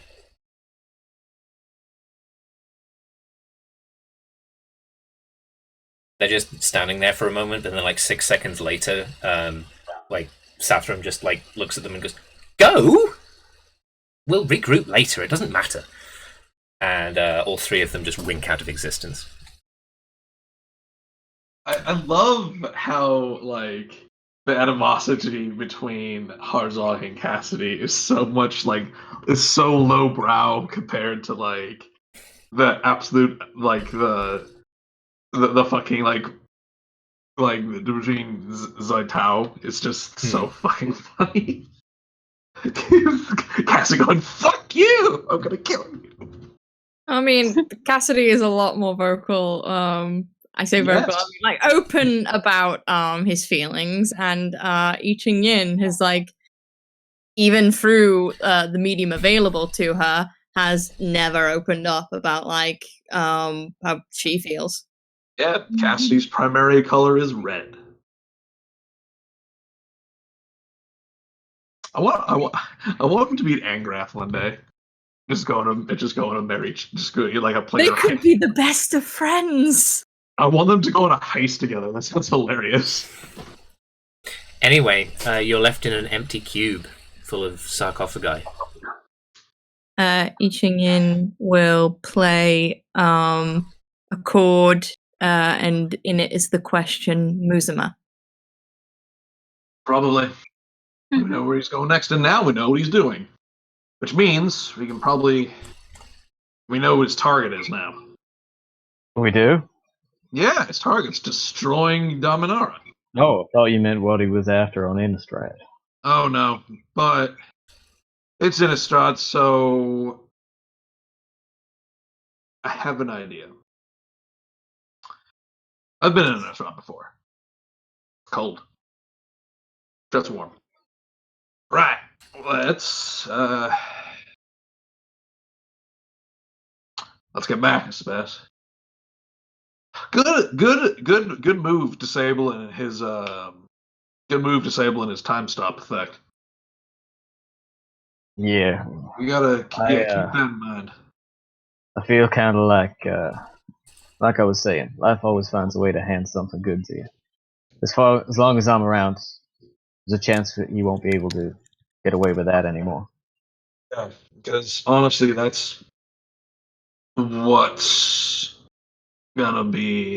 Yeah, so you heard him. He remembers from the time skip. No one else does. Well, Harzlo didn't know I was alive, which meant he wouldn't know. All right, let's get back. Let's get out of Centaur hell.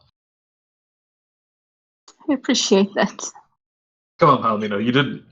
This has been an incredible trial for you. 3 cheers for Palomino. Yeah, Palomino. Woo! I Ching Yin will bow to Palomino. No! All right, let's get out of here. And Cassie will take a minute and planeswalk. Did they take all the ghosts, or are there still some confused wraiths going, what? He took all the ghosts. Yeah. I want to poke around in those coffins. You guys go ahead. I do not. Okay, so what? Does Solitude want to just look in the coffins? Yeah, were these guys left with burial gifts? Is there any nice shit? I'm sorry. No, it's fine actually because you all fucking bypassed my dungeon and I'll bring it back later.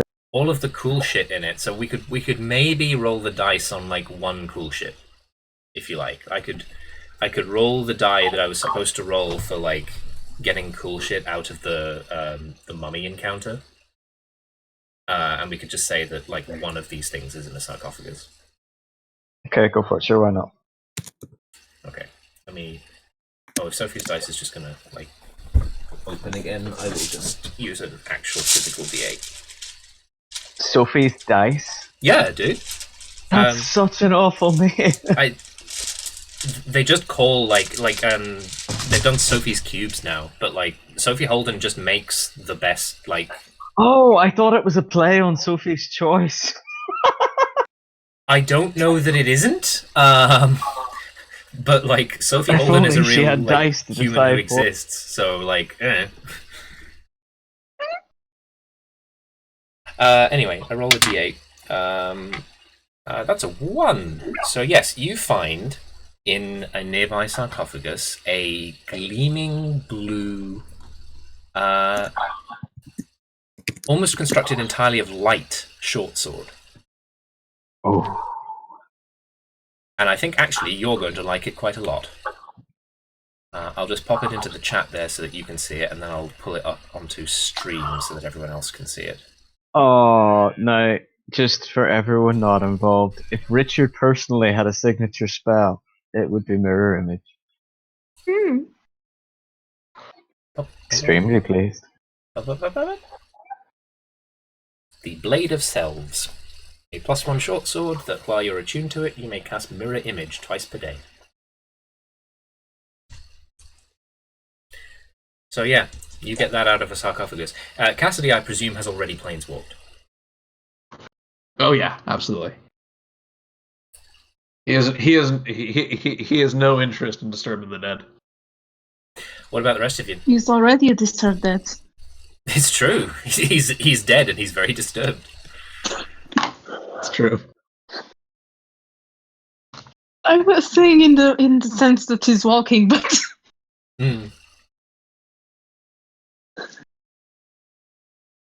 What about Palomino and I Ching Yen?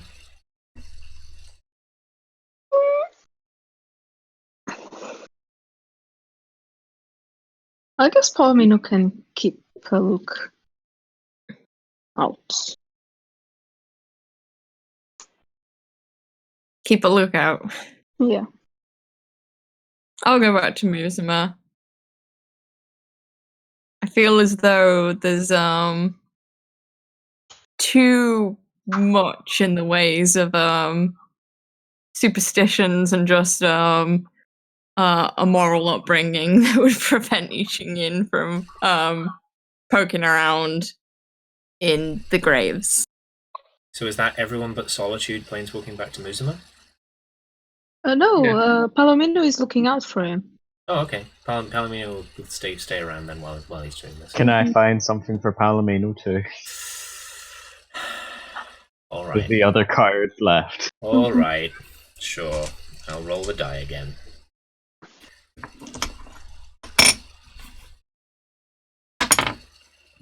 What did we get? What did we get? Oh, this is nice. Sure. I'll drag it on stream first then, and An enchanted saddle. no. No, I will not.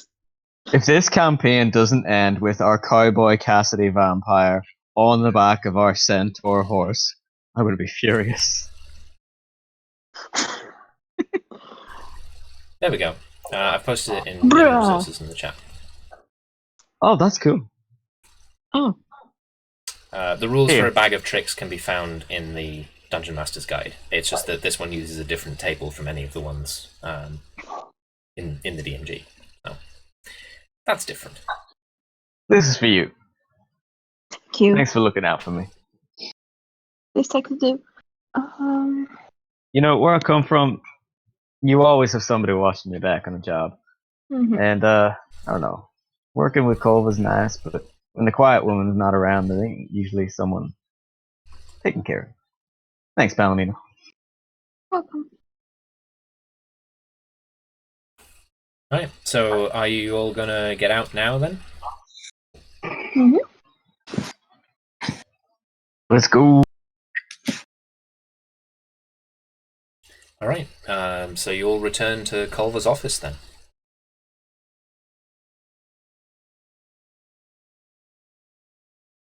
Yep.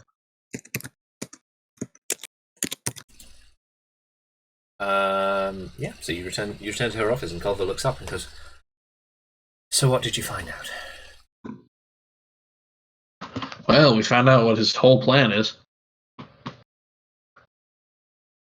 That's good. We also found out where he's going. That's also good. That's very good. Tell me those things.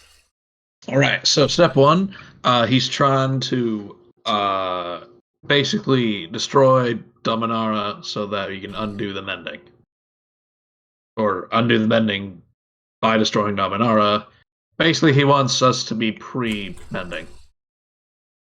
I don't exactly know what it means. Neither do I, but that's very alarming. Yeah, it's bad. He's going to Innistrad.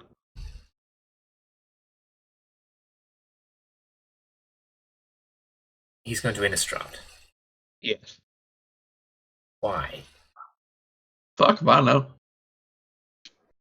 Okay, well, you have a lead, and you Yes. have his plan. That's worrying, but I suppose it's not very surprising for Sathram. Yeah, he talked to us trying to get us on board with it.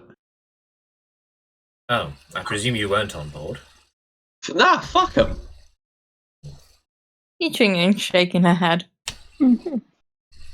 Well, I understand that you two wouldn't be on board, but was anybody else swayed? More head shake. You being serious? Well, I think it's important to check these things. I need to know that I can trust all of you. As long as you keep paying me, and then some. She says, "Yes, sure." Was there anything else?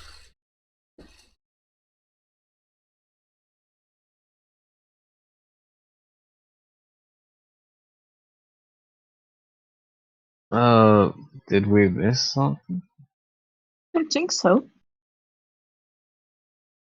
He stole a bunch of ghosts. Now he's going to Innistrad with the ghosts. Hidden knowledge from the mirror. He still has the ghost trap. I don't know. Cassidy, you seem to be putting this better together than I am.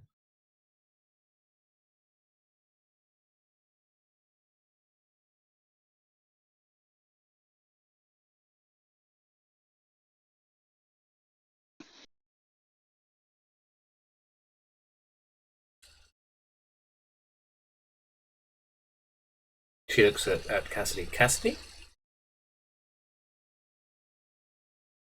Matt's muted. Matt is muted. I don't know why Matt's muted, but we won't be getting Give an me answer. just a moment. Okay. Give me just a moment, please.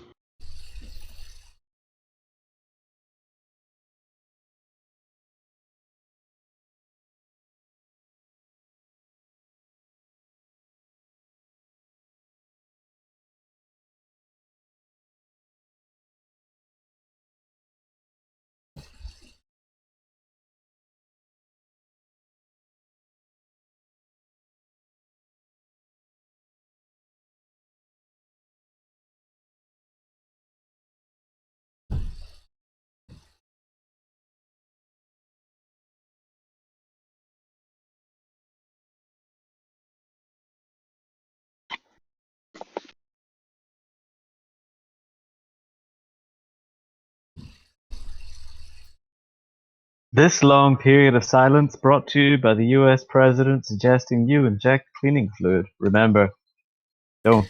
And Breitbart suggesting that he did not in fact say that, even though he is on video saying literally that. Yeah. We can just I'd lie like now. to thank our sponsor.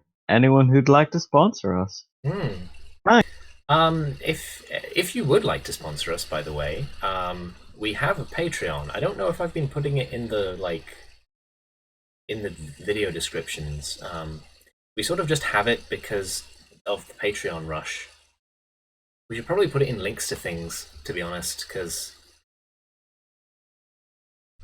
should be pushing that a bit more. But it would really help. I could get like actual proper voice training, which I currently don't have access to.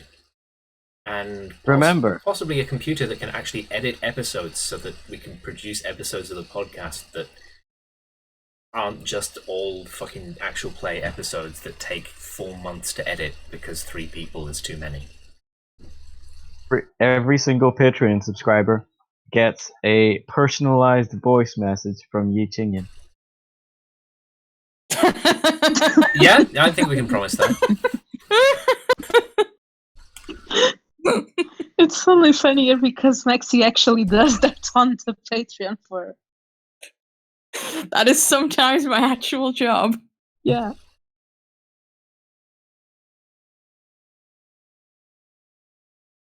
So what happened to Matt? I believe he said something right before he... Yeah, we're supposed to give him a minute. The Matt's police no have turned up longer a bit as of neighbours. I mean, maybe. Potentially could happen. I know that Matt's neighborhood has weird stuff going on in it. Mhm.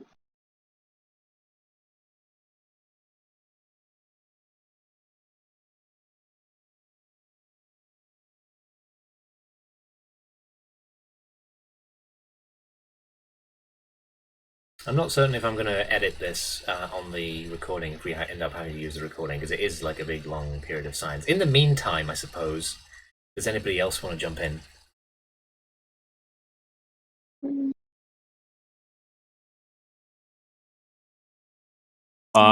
Both in a character, I am genuinely lost. I think possibly I'm lost now. I don't know that I'd be able to pick it up again because I literally forgot what you were talking about. Kolva asked us. Sorry, Palomino, I keep speaking over you there. Can you call anything else? And it just sounded very leading. And then I was like, shit, is there something else? Yeah, I was like, Yeah, I was like running through in my own mind, like, do we tell her we like stopped his time magic for a brief period? Do we tell her that we're on a chase?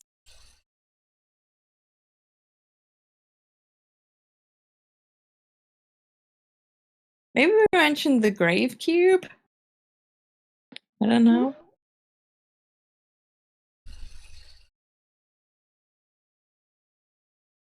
Okay, I mean, there is a thing. There is another thing. But ultimately, it's not that important, and I don't know that Cassidy would actually mention it.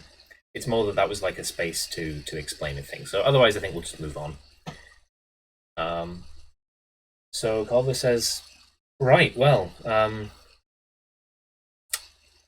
if you know where he's going, and you know what he's trying to do, I suppose you'd better follow him, unless you think it's a trap?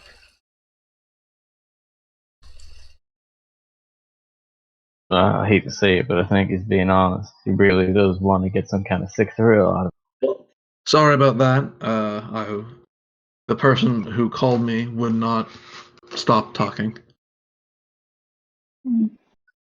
Oh. So, anything you want to say to Kolva? Because I got nothing. Besides what I've already told them, I'm pretty sure I know what it is. But like well, I don't know, I think it's basically like what happened to Bale. oh yeah, he's asked like, so what happened to Bale? Awkward. Culver looks really uncomfortable. I mean, okay, so I'm full disclosure here. I don't really care. Oh, good. I'm not going to tell you then. Yeah, it's honestly he tried to use it as an excuse to like for like how like godlike planeswalkers should be able to save planes, but it rang a little hollow coming from a man going like, I've decided myself that this Dominara plane is useless and therefore should be consigned to the void. She thinks for a moment and she says, knowing Sathram, I understand why he said that and why he wanted you to ask me about Ballier, but it's not relevant. Yeah, I don't actually give a shit about his reasons. What he's doing is wrong, and I'm gonna fucking gut him for doing it. I'd really rather not talk about it, honestly. It's related to how I got my spark. Fantastic. I don't feel like talking about it then. Good. Solitude can find out from the Quiet Woman if he really wants. Anyway, so... Oh, I've been to Ballier. I know. Yeah. Right, so... Bigger question. Innistrad. I've been there a little bit. But,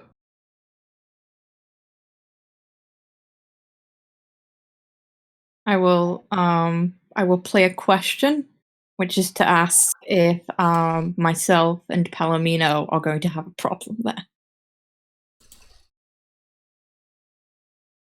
Culver says, potentially. But people in Innistrad are used to seeing terrifying things.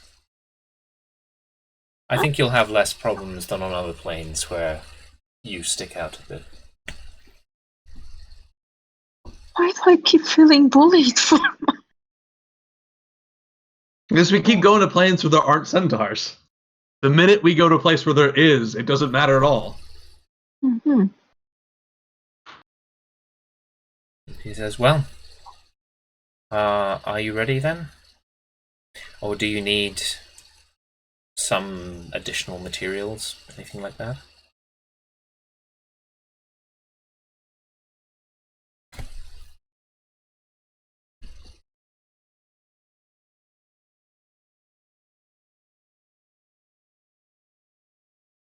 Oh, I gotta take Bone Hunter back his knife. Oh, yes. So far, it seems Probably like we should. might be good enough to handle this.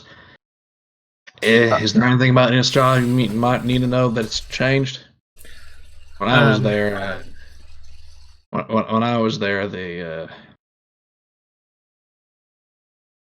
it was the angel just came back. Oh.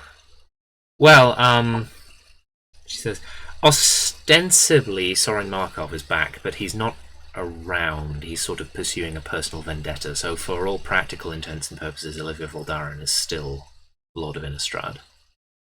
Don't piss her off. I guarantee you whatever Sathram's got planned has nothing to do with her, and she'll just create more problems for you if you do. Fuck. It's fine. Anyway, is there anything else on the plane that's changed? No, just as horrifying as before. Ah, fantastic then. It's not that bad. Do we want to leave it there? Sure. For next time? Yeah, it might be better for Beth's sake as well. Yeah. We'll Yeah. leave you in Muzema so that like Beth can regroup for next time. So yes, thank you for joining us on our Magic the Gathering D&D campaign, Friends of Muzema. We will be back next Friday, hopefully with Beth, although obviously we will have to see, given her health. And we, well, then our heroes will be travelling to Innistrad in search of Sathram Vight again to find out what it is that he's planning there. So, yes, I have been Alexa. Who am I echoing in? I'm echoing in somebody, and that's going to show up on the stream. That's not good. Maxie, I think. Oh no. I think so. But also, it is Maxi. I was like, whenever I say I'm echoing, I stop echoing, but it is Maxi. Yes, my players tonight have been Citro, Matt, Maxi, and Richard, and we will all see you next time. Goodbye. Bye. Hey.